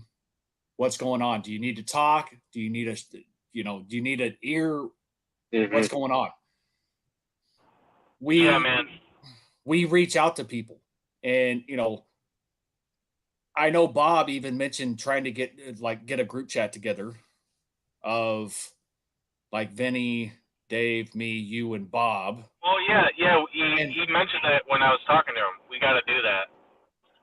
So, because that would be a prime way to start, getting ideas. Oh, Michael. Absolutely. We don't know if Michael is flying in or driving. So Michael would be the only other person that we may have to figure out how to get to where we're staying, because he hadn't decided yet. Man, I cannot wait. I wish it was this week. It'll be here before we know it, Mark. It'll be here before we know it. The thing that sucks for me, not only is it right next door and my time's limited, but I was trying to come up, again, like, my goal is not about what cards I'm going to get, but I haven't bought cards in a while, and I really want to pick up some stuff for my 68 set and blah, blah, blah. So I was trying to come up with a game plan for my budget, and then my wife's car broke down, and then I just had like a dental emergency that cost me $1,100. And I'm like, well, I guess I'm really going to put this to the test as far as I don't care about the cards at all. Like, I guess I'm going to have to pick up a few 68 commons. And you know what? I know that I'm still going to have a great time. But, man, I really wanted to get, like, the Johnny Bench rookie card and stuff. And it's just like, God damn it. So it's not your time, though, Mark. It wasn't your time, though. That's true. That's very true. So or maybe I can just piss my wife off and do it anyway. Okay, I would advise against that, but it's one of those in which it's like, I'm a firm believer in karma, both positive and negative. I am too. I'm with you, man. It's one of those, if something's meant to be, it's meant to be. And you have enough friends, though, Mark, that if there was a situation where, oh shit, this is the one that I really want for my set, do you not think that some of us wouldn't pitch in and get it for you, Mark? Yeah. Seriously. I mean, I agree. And I would do the without you asking. Yeah. Without you asking. Yeah. I would do the same thing for everybody else too. But what you were saying is absolutely true, and this goes in line with what you're just talking about and what we were just talking about a few minutes ago, where it's like the second it becomes stressful or not fun or anything, you take a break. And just what you said was, it's not the time. You know what I mean? And all that stuff, if you like really respect those feelings you have and you really wait for the right time, when it all comes together, man, it makes it so much sweeter. Like Mhm. I've thought before, and I know this is a stupid hypothetical situation, but let's say tomorrow you wake up and you're worth $10 million. You would have a great month or two collecting all your dream cards and all that stuff, but I'm pretty sure pretty soon you would realize maybe it's not so great to be able to get whatever you want, to not have to deal with that adversity. Maybe it won't mean as much to you anymore. You know what I mean? Like having to find the right deal or the perfect card to make it happen, or like trade something. Mhm. And not even to mention all the relationships that you make along the way. You know, people Yep. that help you find stuff. But yeah, my whole thing is like you have to find what the right way is to you and stick to that. And it Yep. sounds easy, but it's not. Like it's collecting, man. Like it's tough. It could be very tough. 100%. And we've all experienced it. Yeah. We've all experienced the highs and the lows. And, for me, it's always the thrill of the hunt. Yes. And if I had endless amounts of money, like you said, to me, I'd start getting bored because, yeah, the hunt, quote unquote, is still there. But when you can buy anything and everything in sight, what's the fun in that? I think it would be kind of depressing, honestly. And I've met people. I'm not going to name names. Like at the national, I've met people that an eye-opening experience I had was some guys that had insane stuff. Like I'm talking insane, and I'm not one of these people that gets jealous. Like, of course, there's that little twinge of like, man, I wish I can afford that card ever. You know what I mean? Mhm. But it's not like a toxic thing. Um, so I'm like really appreciating this stuff, and then I start to sense that like one of these guys, he's he's trying to like one up people, and it's like, dude, what are you doing, man? Like you finding real collectors. Like, of course, we've all met a bunch in this community, but in the grand scheme of things, there's very few of us out there. Like, dude, you don't have to impress anybody. Just you don't. It doesn't matter. But it became this thing where it's like I just got the sense that this person, he felt like he was on kind of a different level, and it was a little like the guy wasn't like rude or anything, but it was just like, all right, this guy ain't my type of person. Basically, is what it came down to. At the end of the day, who gives a shit? You're supposed to do it because you enjoy it. Exactly. It's not for a dick measuring contest to show basically that you have this substantial amount of money and you can basically buy whatever the fuck you want. There's a Mhm. lot of people who can do that. But for most of us, we don't give a shit. Because to me, it's like you're only doing it to prove a point. Where's the passion? Where's the joy? Where's the fun? Collecting is a hobby. And when you start doing it to basically put yourself on a pedestal, why do it anymore? Can you hear me? Yep. My favorite thing in cards is, and I know it has nothing to do with the value of the cards because I've experienced this a lot. It's when I see one of my friends get something that they're truly, truly excited about, man, just to be able to share in that, like I get so excited. Even if it's Mhm. about something that I don't care, like I don't collect that sport or that player, whatever, but to see somebody get that excited about something, man, like that's what it's all about. That's what this is all about. You know what I mean? 100%. Hey guys, I gotta run in, but I'll see you on Hey, a future stream, and I'll see you guys in a few weeks. I am amped. as we are as well, Mark. Thanks for popping on and joining. All right, see you, It'll be fellas. All right, have a fucking good one, buddy. I'm glad he was able to join. Perfect Yeah. timing, too. Hey, things happen for a reason. Prime example. Yeah. In the heart of the discussion, and lo and behold, Mark joins. Couldn't plan that any better, even if we wanted to. No, not a chance.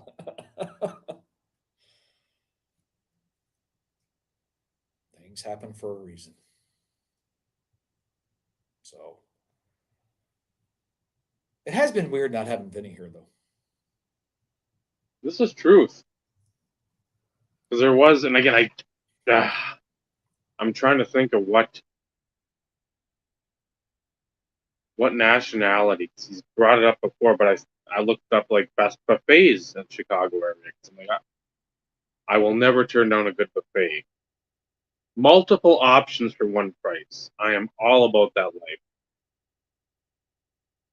It's called like Old LVIV, Old Live something, but it's a Ukrainian buffet and it had all these like sausages. Yeah, he's not Ukrainian. I know That I he's know. Ukrainian, but I don't know if it's like Polish or it's something over in that eastern, start going a little to the east, Yugoslavian, something in. Yeah. But I was trying to think too. If you wouldn't have said anything, I would have been able to tell you. Oh, I'm sure. But they had the picture of like all these sausages and like the serving pans. I'm like, oh fucker, that looks good. And again, the store makes their own shit, so it's like, okay, I can tell what a good sausage tastes like.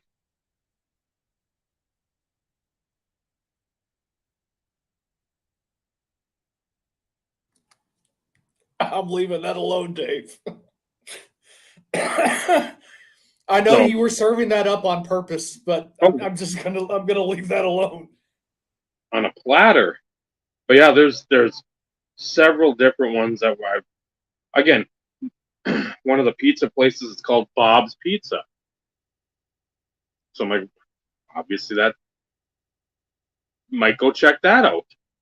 There's a buffet place called Buffet City.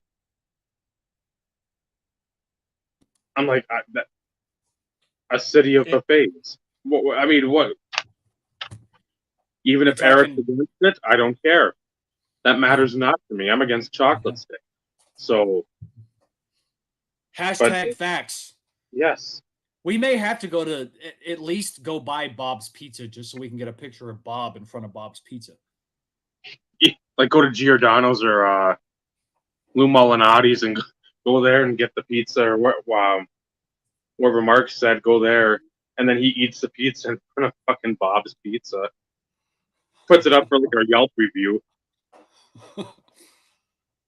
I mean, you know, prime opportunity. Bob's Pizza.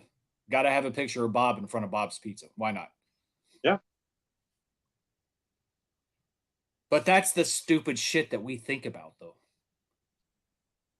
Like we could have an entire trip and not step foot in the fucking National. Yeah, easily. We'd have more time to eat and do stupid shit. Yeah, I'd love to find good breakfast places, but I just don't think we're gonna be. We'll be up, but I don't think we're gonna be have our druthers about us. I mean, we're gonna be just like let's get to the show early. Let's do the show, and then we go. Then we go somewhere else and do something else.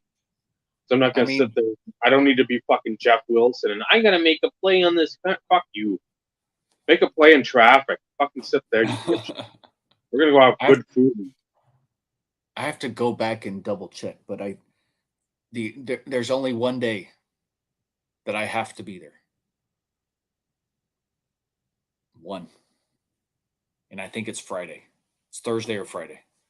Well, for the obvious reasons. Because I will pay that price for the photo op. I'm not paying that price for an autograph. I'm sorry. I can get 2 autograph cards that I need for my collection for that price point. As much as what I would love to get my piece autographed, because I think it would be fucking awesome, I can't justify that price point. No. But I can justify the photo op because I don't have a picture of me with him. That is like the experience. That I will pay for. And I don't need it autographed either. I No. just want the fucking me and him and it's an 8x10. I want that.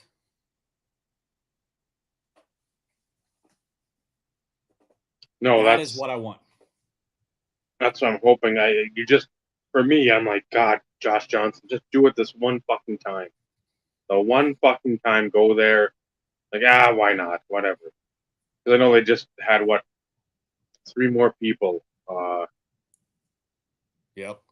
I know Marshawn Lynch was one of them. He was. I could probably go back and find it. And I want to say Don Chaney, but I thought he was dead. A basketball player from old times. It's not that far back. And then I don't know if it was a baseball player in the middle or a hockey player.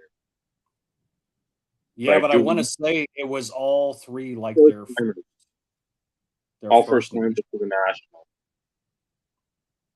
Yeah, I'm looking.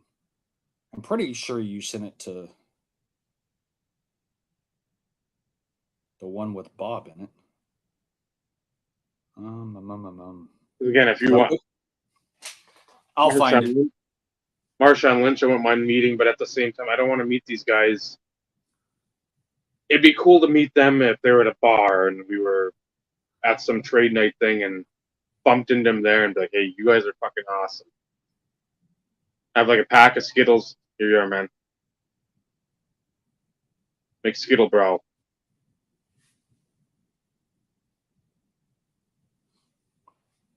I'm trying to find it, Dave, but too many damn group messages. Well, look, just on under the NSC CS tag. I don't remember, but I thought it was going to be easier just to find it in our group message.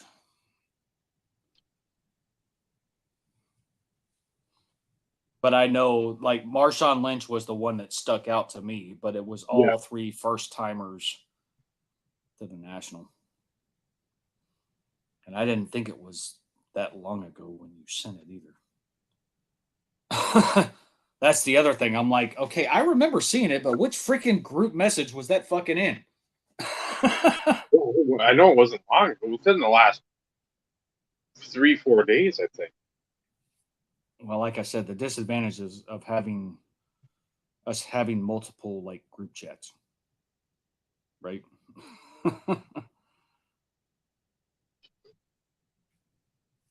Fuck. I guess I'll go to the National and see what I can find. And that's something too to think about. I'm not the planning ahead part. If we're going to some certain place, to make those choices early on in the day. I like doing the thing by the skin of your teeth, seat of your pants, but at the same time, you get how many people in town. I don't know what else is going on. Previous years, I think at the same time, and this might be early for it, is it's not. I don't think it's Lollapalooza. It's one of those shows out by the lake. Or up by the lake, Lake Michigan. There's like a music show, big concert, like a 3-day, 4-day concert they've had before.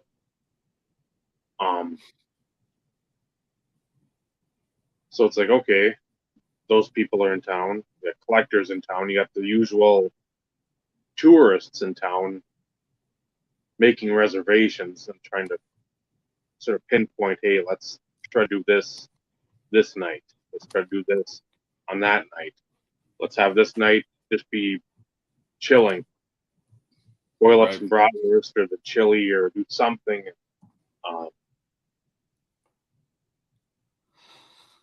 There's some Impact wrestlers that they just announced too. I saw that. I was just like, the whole grouping is just like, I saw Tommy Dreamer there, and I'm like, well, I've already met him, so. Yeah, it's. let's see. See, the hardest thing is the way that this stuff is now listed on here. Mm-hmm. It had to have been like in an article or something. Because now it's like everybody's like intermixed into the grouping now. As far as autographs are concerned.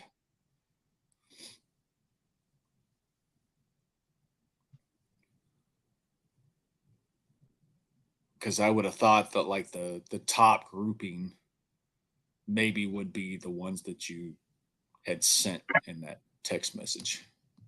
Yeah, you figure whatever the latest message was would be the top.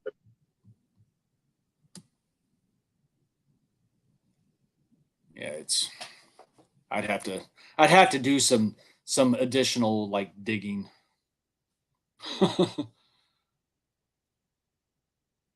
But yeah, the biggest one on that list, like you had mentioned, was Marshawn.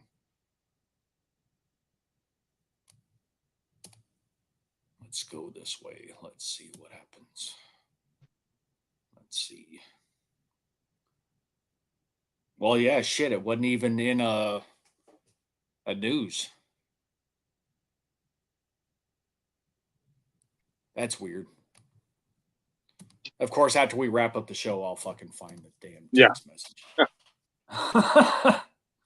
Because that's just how it works. Because I wouldn't think that you would have sent it just to like me. I wouldn't think.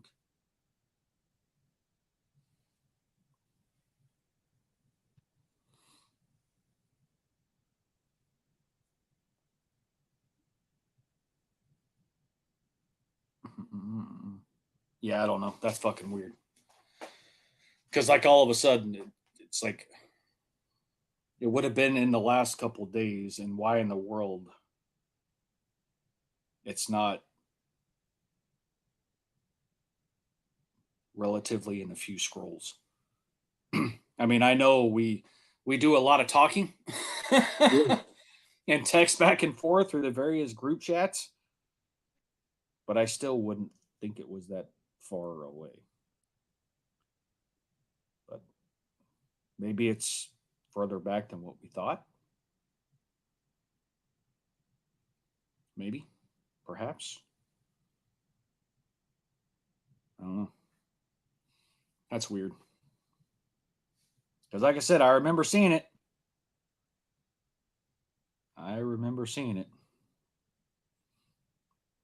The fuck? Damn it. Of course. Damn it.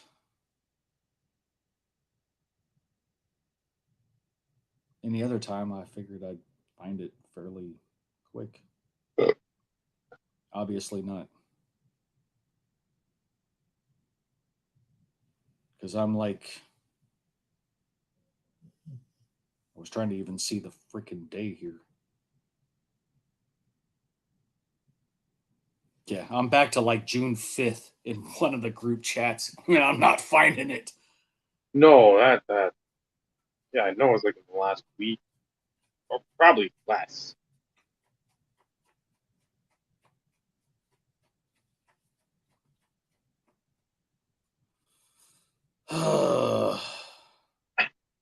What the fuck? This is not supposed to be that difficult.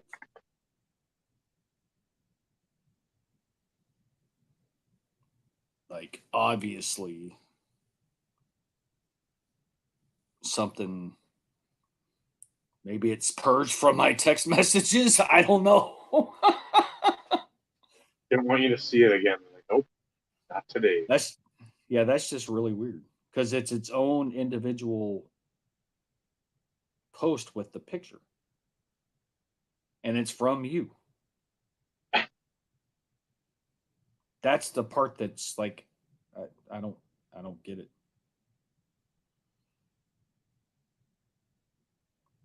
I don't get it. Obviously, it did not want me to find it.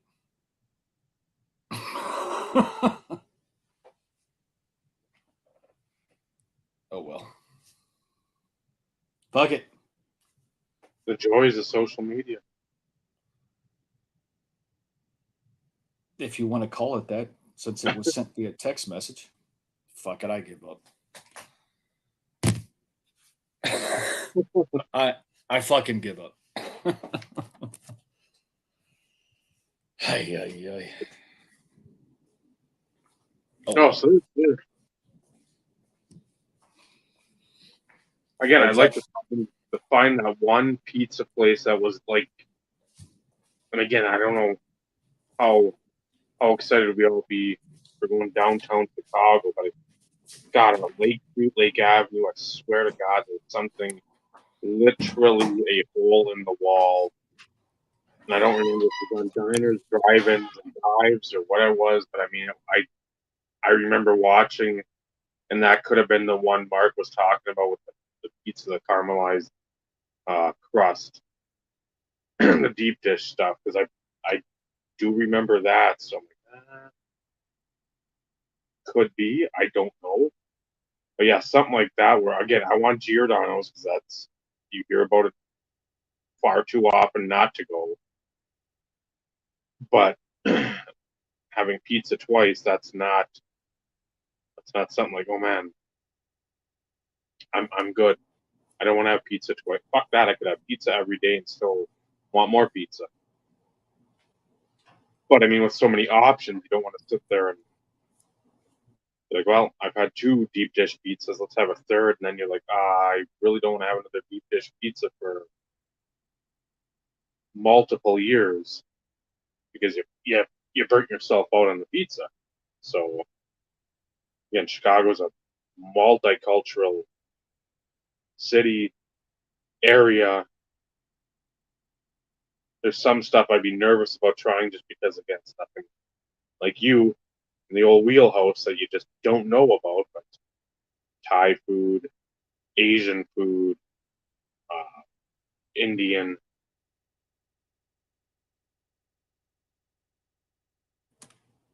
Go get them, Eric. Yeah. Take Go them get out. 'em. Educate them. Educate them. Because I can guarantee it's not, some of it may be intentional, but other people may not know how to tell the difference.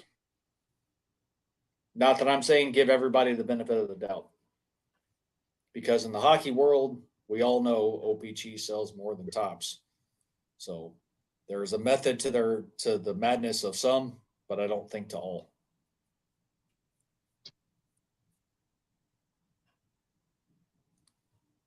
Mexican would even go just good food. I'll see if my brother's been to any places down there. I'd have a hard time doing Mexican in Chicago. Just I get it. But I mean, if there's a place that all you see is like rave reviews, it's like, wow, man. then that's different. It's like, That's oh, different. I will take that under advisement. But when I think of Mexican food, it's like Texas, Arizona, New Mexico, yeah, that realm. California. Southern California, I would say yes.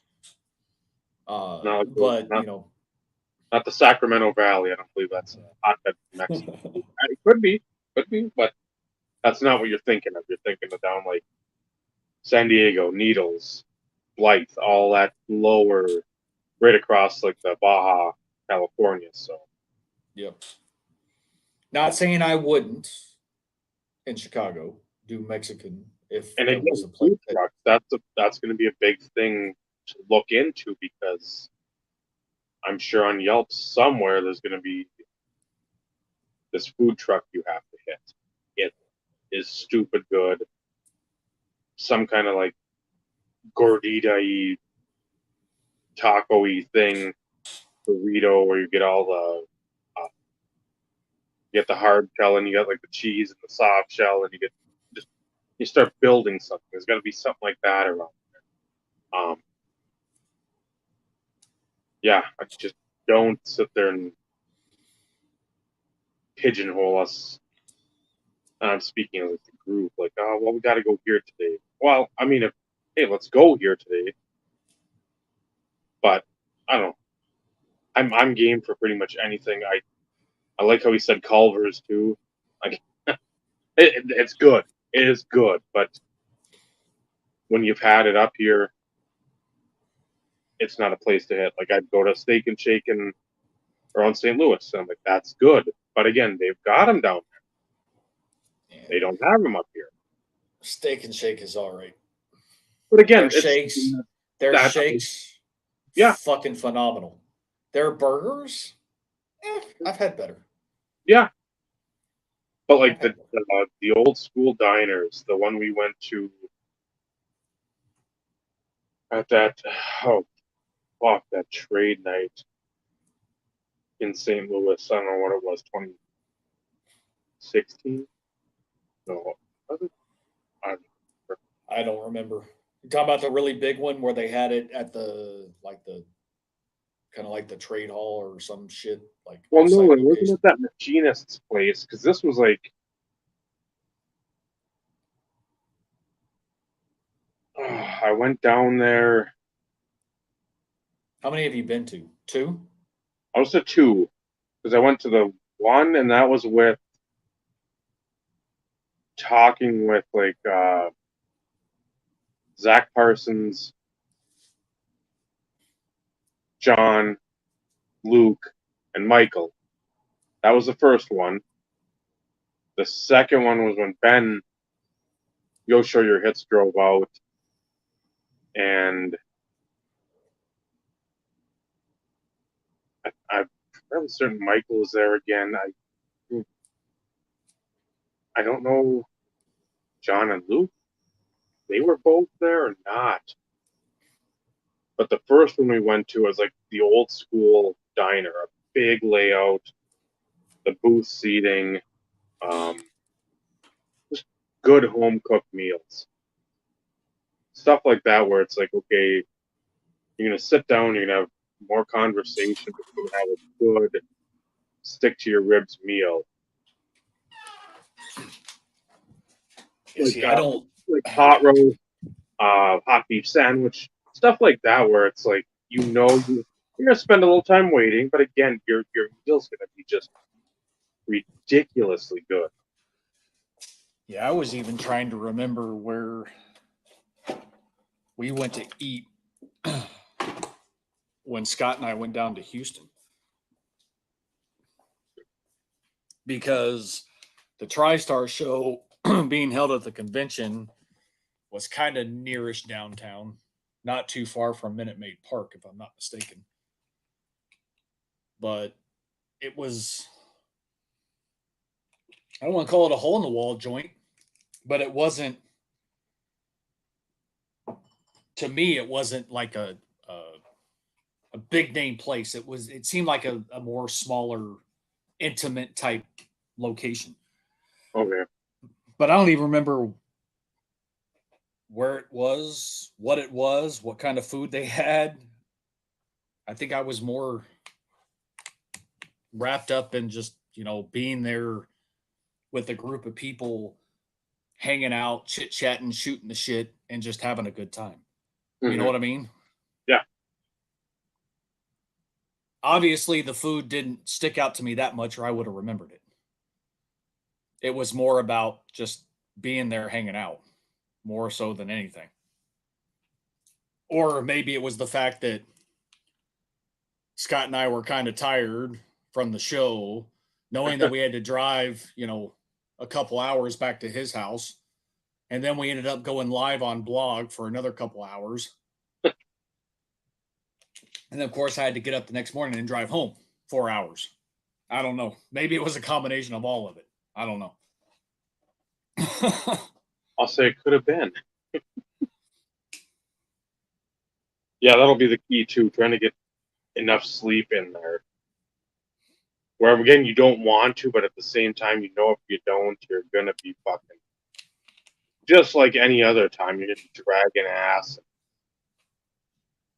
It's like, yeah, I want to continue whatever we're doing, BSing. It's like, well, let's think about tomorrow. Let's Yeah. Well, I don't know. I'm one of those that has a tendency to. I'm still usually up by 8 o'clock, even if I'm up till 1 or 2 in the morning. And if that happens with me, it's I become shit because I'm just like, oh, you just feel tired. I Yeah, usually have but a if my body tells me, like, if it forces me to wake up, doesn't mean I don't want to nap in the middle of the fucking day. Not that that'll be an option. that's going to be the tough part. But even then, it's like, okay, depending on what the plans are, type situation, it's not an after hours hangout. It's we get back, we decide to go out to eat a little bit later. I may fucking take a 45-minute power nap. But it's at this point, it's hard to know exactly what it's going to be like for any of us Yes. because we're all going to be on a freaking natural high anyways because of the experience and all of us being together at the same time at one place. And I'm not talking about the show. Yeah. I'm talking about where we're staying at. That's what I'm talking about. Yeah, that'll be. Because we at least get a chance to get some of that out of the way on Wednesday, Mhm. early on, maybe, before we end up going to the show, I guess, to get our freaking passes and all that other kind of crap. But, we'll have an opportunity to kind of get some of that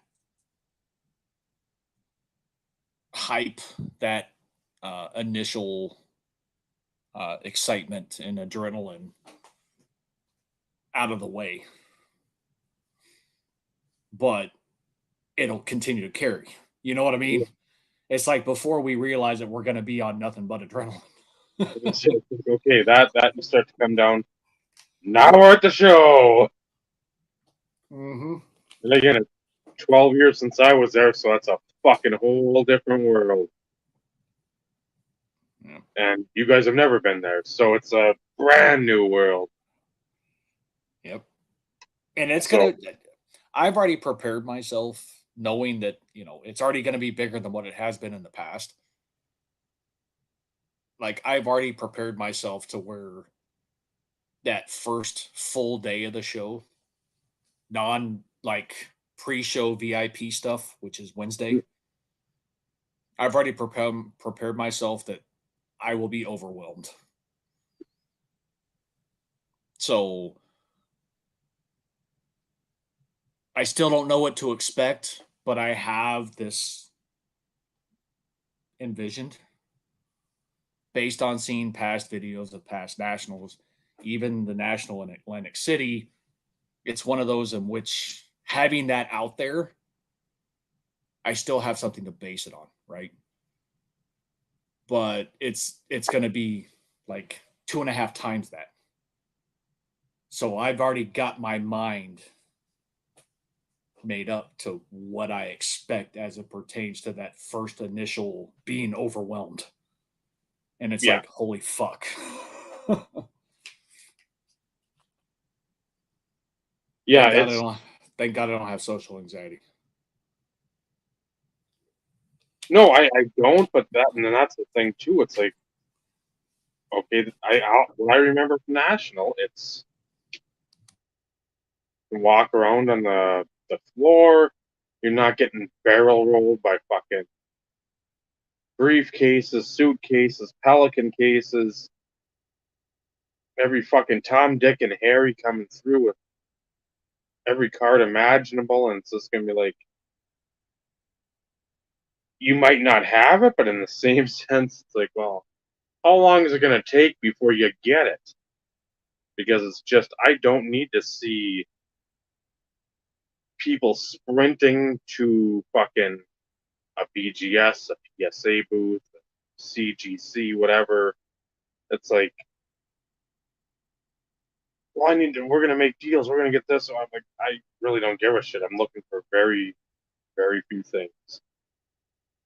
Again, that'll probably be a topic of another episode too. We roll closer, but at the same time, it might just be a topic within a myriad of the national. And that'll probably be the week of that Tuesday when everybody's in a different spot. We're not in our normal locales. So, but it's you've said it before in multiple shows. Definitely want to hit up Ryan's before it gets fucking stupid, because he's just going to be all over the place, because I'm sure he'll be in the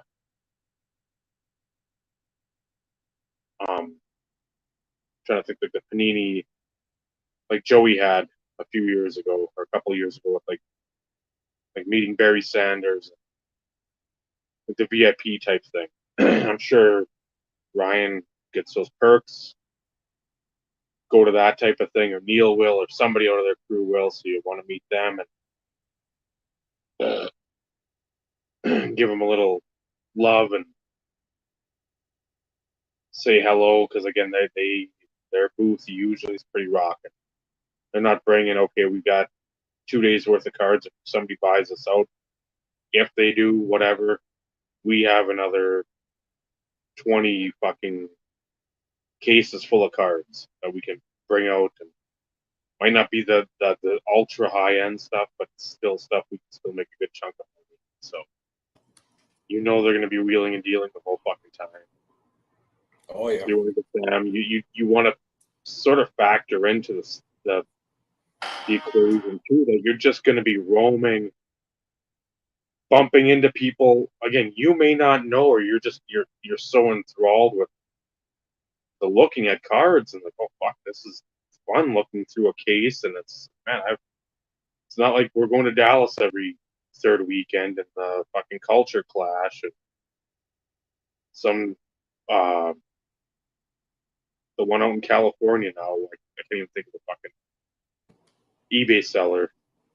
Burbank. It's like, no, this is for I've been to several shows, and so I've got a different sense of, okay, well, there's a decent show. Here's your small ball, 20, 30 table show. Here's the national.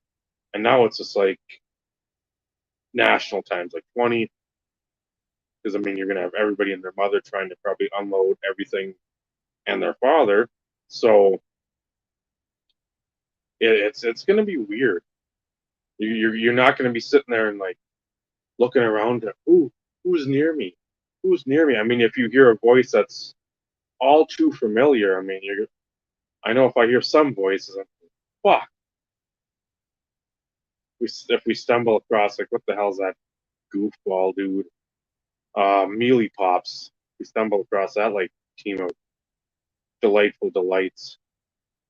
Because I know Olmec Close is always around. I know Team Schmedium is always lurking. I'd love to get, if Team Schmedium and fucking Brad gets interviewed again, I want to be behind them and do the old do that and like, that's you. God. Ruin their shot. I'd hate it for Brad because anyone get more love on him.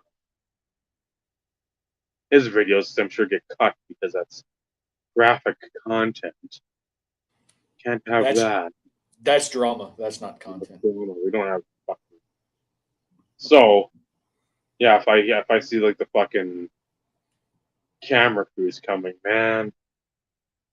Spoiler alert! I'm not going to be quiet.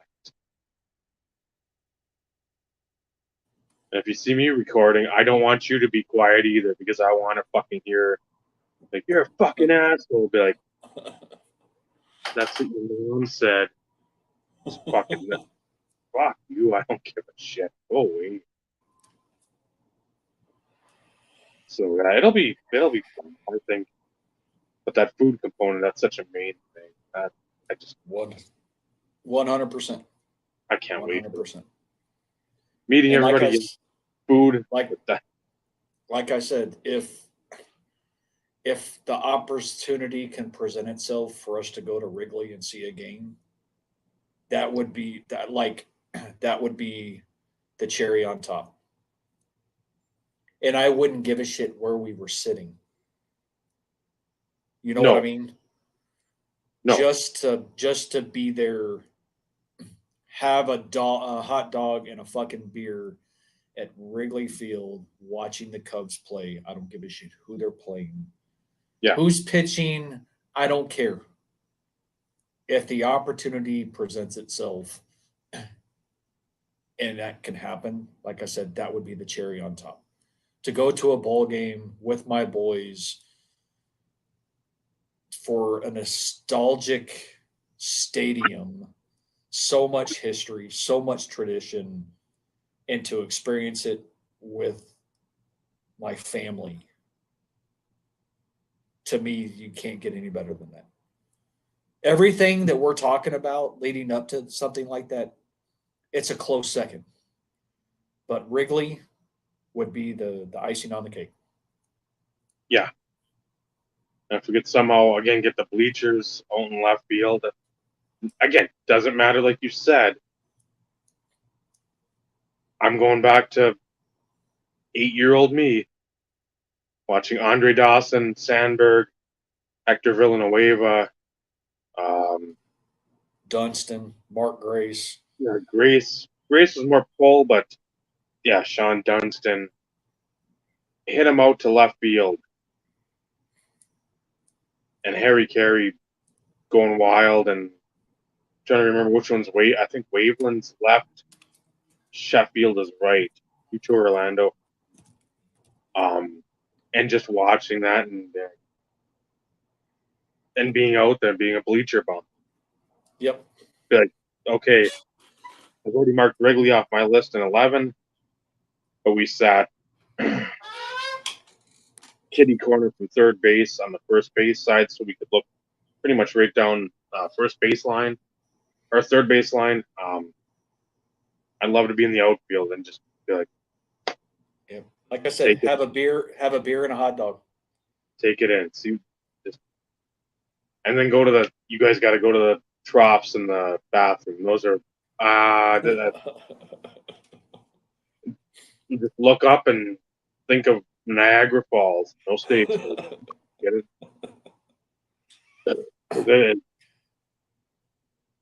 And yeah, it's like interesting.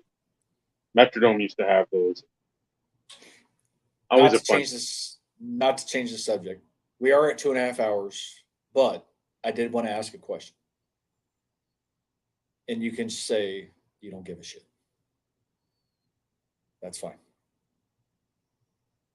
Do we care at all to mention anything that's happening this weekend?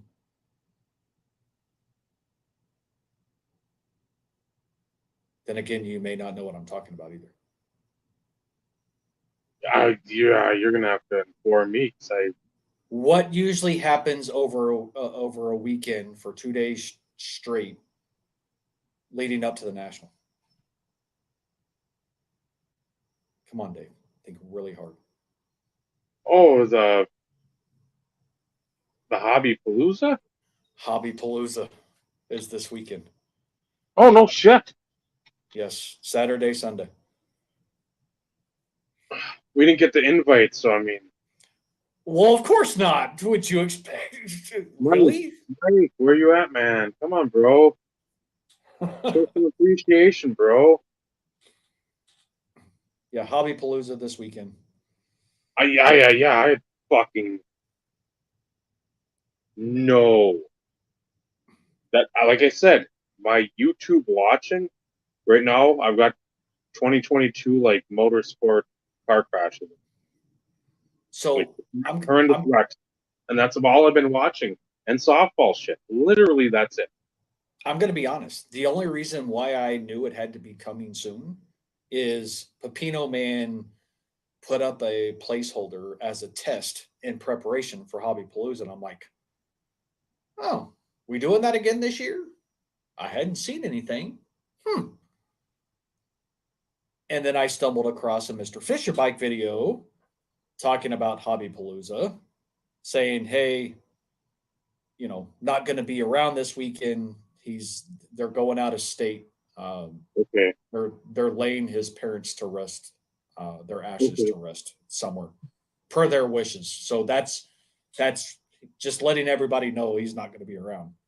So he's not he doesn't have a show, and then that stemmed me to then go watch your favorite person, MBC or MBBC, depending on which letters you want to use, put a brief video saying that yes, it's upcoming.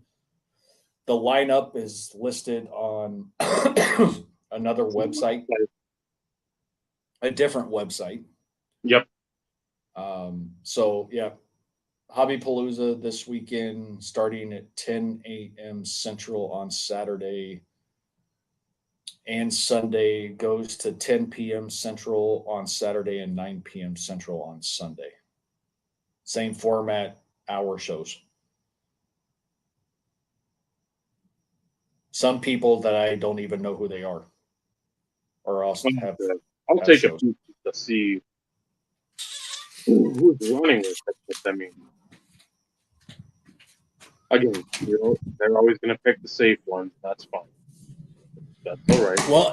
Well, and like I said, there's some people that I've never heard of that have slots. So I don't know. I know Maiko, I think, brings up the rear on Saturday. Okay. I think he's got the last show of the night. I think. Which that seems to work the best, either them on Saturday or Sunday. Because it's sort of like a free for all and party time. I think Pepino has like the second time slot on Sunday morning. Isn't he in church then? Do what? Isn't he in church then? I guess not. Huh. I've been misinformed. At least I'm pretty sure that's what I saw. But I mean, there's Andy has a slot, Mike has a slot, the other Mike has a slot. Floating Head has another advertisement. He has a slot. Oh my god! Didn't you learn last year, you dumb fucks? Yeah, you're it. Scott Reindeer Studios has a slot. I think him and Four Leaf Cards are doing a dueling painting during that show. John, Boggs fan, he in there somewhere. Eric, I don't think so. Okay. Yeah, Eric doesn't have anything. I perused it briefly, so it's not like I ingrained it in my memory. Yeah. But there's quite a few on there that I don't know of that have slots. So, but yeah, 2 days, hour time slots, all day Saturday, all day Sunday.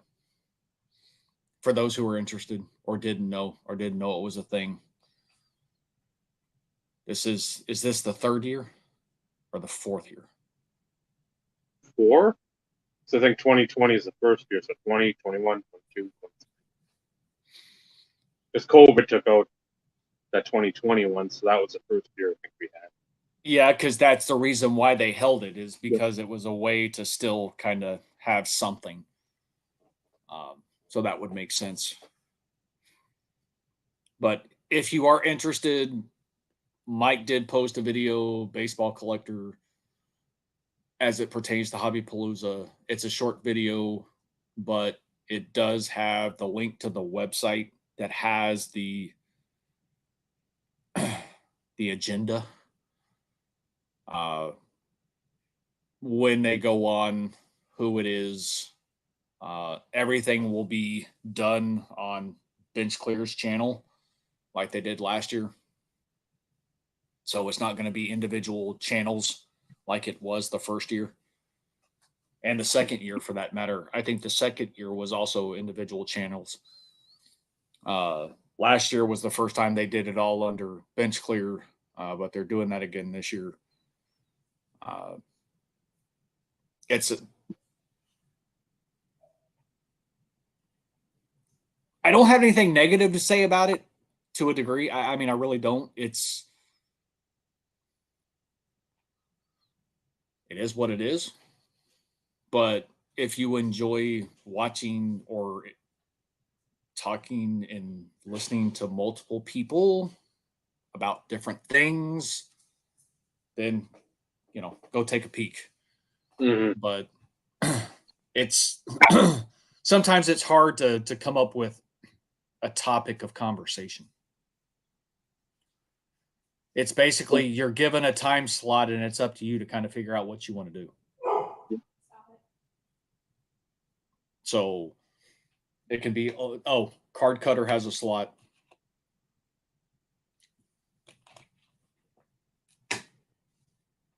So, like I said, if there's any interest, go check it out. It's a lot. It's a lot of watching, and it's all live. Mm-hmm. So, and I know some people will have additional guests on there, so it's not just limited to those who are hosting a show. No, you usually try to get a couple people in there just to get the conversation. Yep. Through that hour if you don't have So, that's not the know-how, but you're not experienced with doing one of these. correct. So, yeah, that's it. Let's see. Like I said, I just wanted to throw it out there. It's not my cup of tea because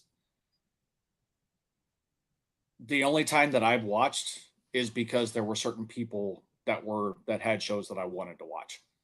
Hmm. And part of that was because either they were really good friends. I knew like Dave was going to be on, for instance, when you were on with JT. Yep. The Mike's kind of after hours thing and Yep. all the guests coming on, I watched that. So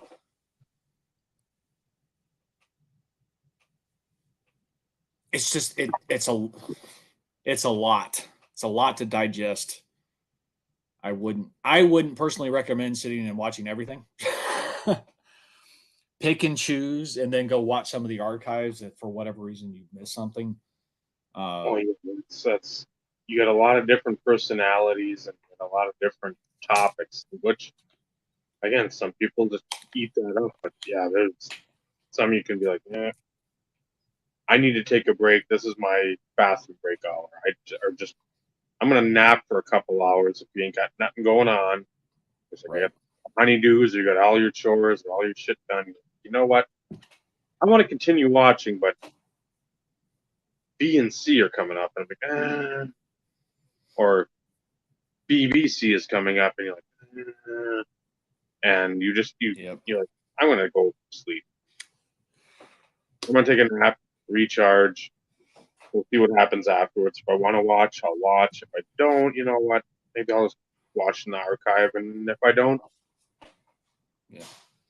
not saying you're not going to miss anything, but at the same time, I don't think there's going to be any earth-shattering stuff. I know, like Scott and Eric doing the drawing. That's always stuff I like seeing. That would be cool. Because I can't draw shit. I can draw my little logo and that's it. Right. Literally, that's it. After that, it's I can't doodle, can't fucking draw, can't anything. So I'm like, nope. Well, and it's not for everyone either. No, some people don't even give a shit. They're like, well, it's a card thing. Why? Oh, you're drawing a 58 Hank Aaron. Well, that's cool, but I don't give a shit about that. And that's, again, fine, whatever. But for those who have a bigger palette or a more wide palette, like, give it a look. So, again, personal preference. About the community. Personal preference. A lot of well-known people have their hour time slot. If you enjoy watching their videos, go watch them. Yeah. It's also an opportunity to maybe come across other people that you don't know, maybe not know about. Because, like I said, there's a lot of people who are listed that I've never heard of. The only thing that I will say is most of it is baseball oriented. That is the only downside. Most of the people who are on it are baseball guys. Yeah. So for those baseball folks out there, there may be a lot of stuff of interest. Belly up to the bar. It's probably one of the reasons Garrett's on there, because he's more football centric now. So, Well, and he may be talking TTMs though too. Yeah. So it's one of those in which you don't know what. No, not a clue. Like this time, you have no idea. Like No. in years prior, you kind of knew what the subject matter was because it was their own individual. Each individual channel had their placeholder up for Hobby Palooza, and you knew what it was going to be talking about. You know, JT had the player collector, the super collector. Mhm. That's what his show was about. Dave made an appearance on that show because of Josh Johnson. So, yes, it was baseball centric in that manner, but it's one of those in which you knew what the topic was going to be. Yep. Because it was a placeholder for each individual and you knew what was going to be talked about. This one, it's just time slot and who it is. And the only reason why I know Scott and Four Leaf Cards is because Mike Baseball Collector mentions that's what they're going to be doing. So, yeah, Eric, it's this sport with a round ball and this wooden bat, but that's really all I know about it. But it's going to be baseball centric. Yeah, I will tell you that. So if you like baseball, you're probably there's going going to be something. You may learn something, you may not, but like I said, you may find other channels in which you didn't know existed, and you add something to your subscriber base. So, and which means it serves its purpose because it's supposed to be about community. That's really what the basis of it was. Some people took that and ran with it as it was meant to be. Others used it as a platform, as a infomercial, i.e. floating head. So, just wanted to throw that out there for anybody who has interest. I don't know what he's talking about, but I'll say in my Carlos voice, yes. Giving it a free fucking plug. Yeah. And we aren't even mentioned in the pantheon of people. Maybe you might want to. I know we go long a lot, and an hour would be tough, but at the same time, we could do it. Assholes. Well, and I'm speaking for myself, since nothing this year really piques my interest, other than maybe watching Scott and Four Leaf Cards in an archive. Mm-hmm. Nothing really piques my interest this year. This will probably be the 1 year in which we don't have a follow-up show talking about it. Yeah.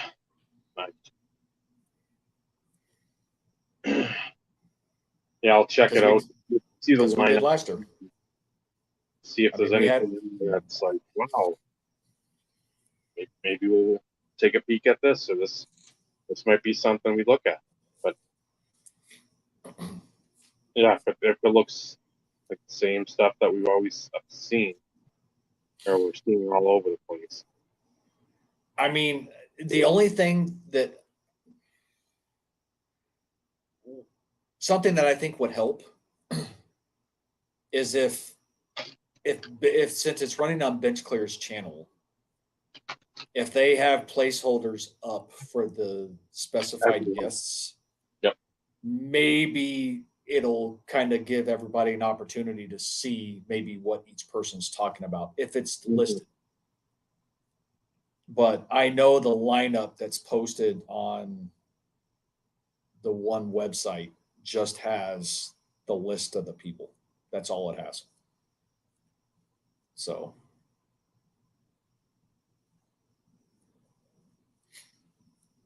but outside of that, I have enough baseball people in my subscriber list that I watch here and there. I don't need any more baseball people to add to my subscriber list. I don't. No offense to the baseball people. I don't. I'm still trying to find more football people. Yeah. And that's slim pickings. Mm-hmm. So with that, we are coming up on 3 hours.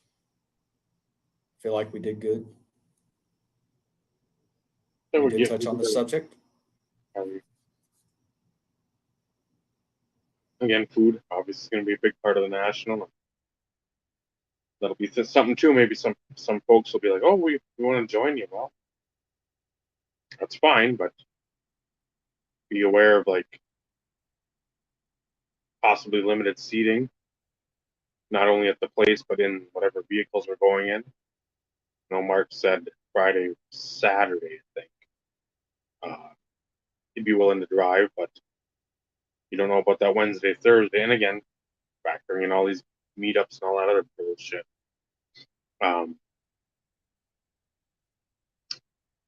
Yeah, hit the subject, and again, if you see this afterwards, you know some spots in Chicago, let us know. Again, not Hardee's, Burger King, the usual franchise type diners. If it's regional franchise type things, okay, maybe. But if it's nationwide franchise chains, No, don't need to know. not chain. So remember to like, comment, subscribe, all that fun stuff. We thank Mark for jumping in. Thank you everybody for commenting, helping us keep the show move along as well. So, with that being said, when you get better, issues which are no fun, and get that shit out of here. Come on now. So old school. Absolutely, Rick. For Steve, I'm Dave. This has been the Instant Revolution podcast. Remember, collecting cards is a wonderful hobby. Friendships you forge along the way, the connections you make organically. That's what really matters. Good night, everyone. Good night, everybody.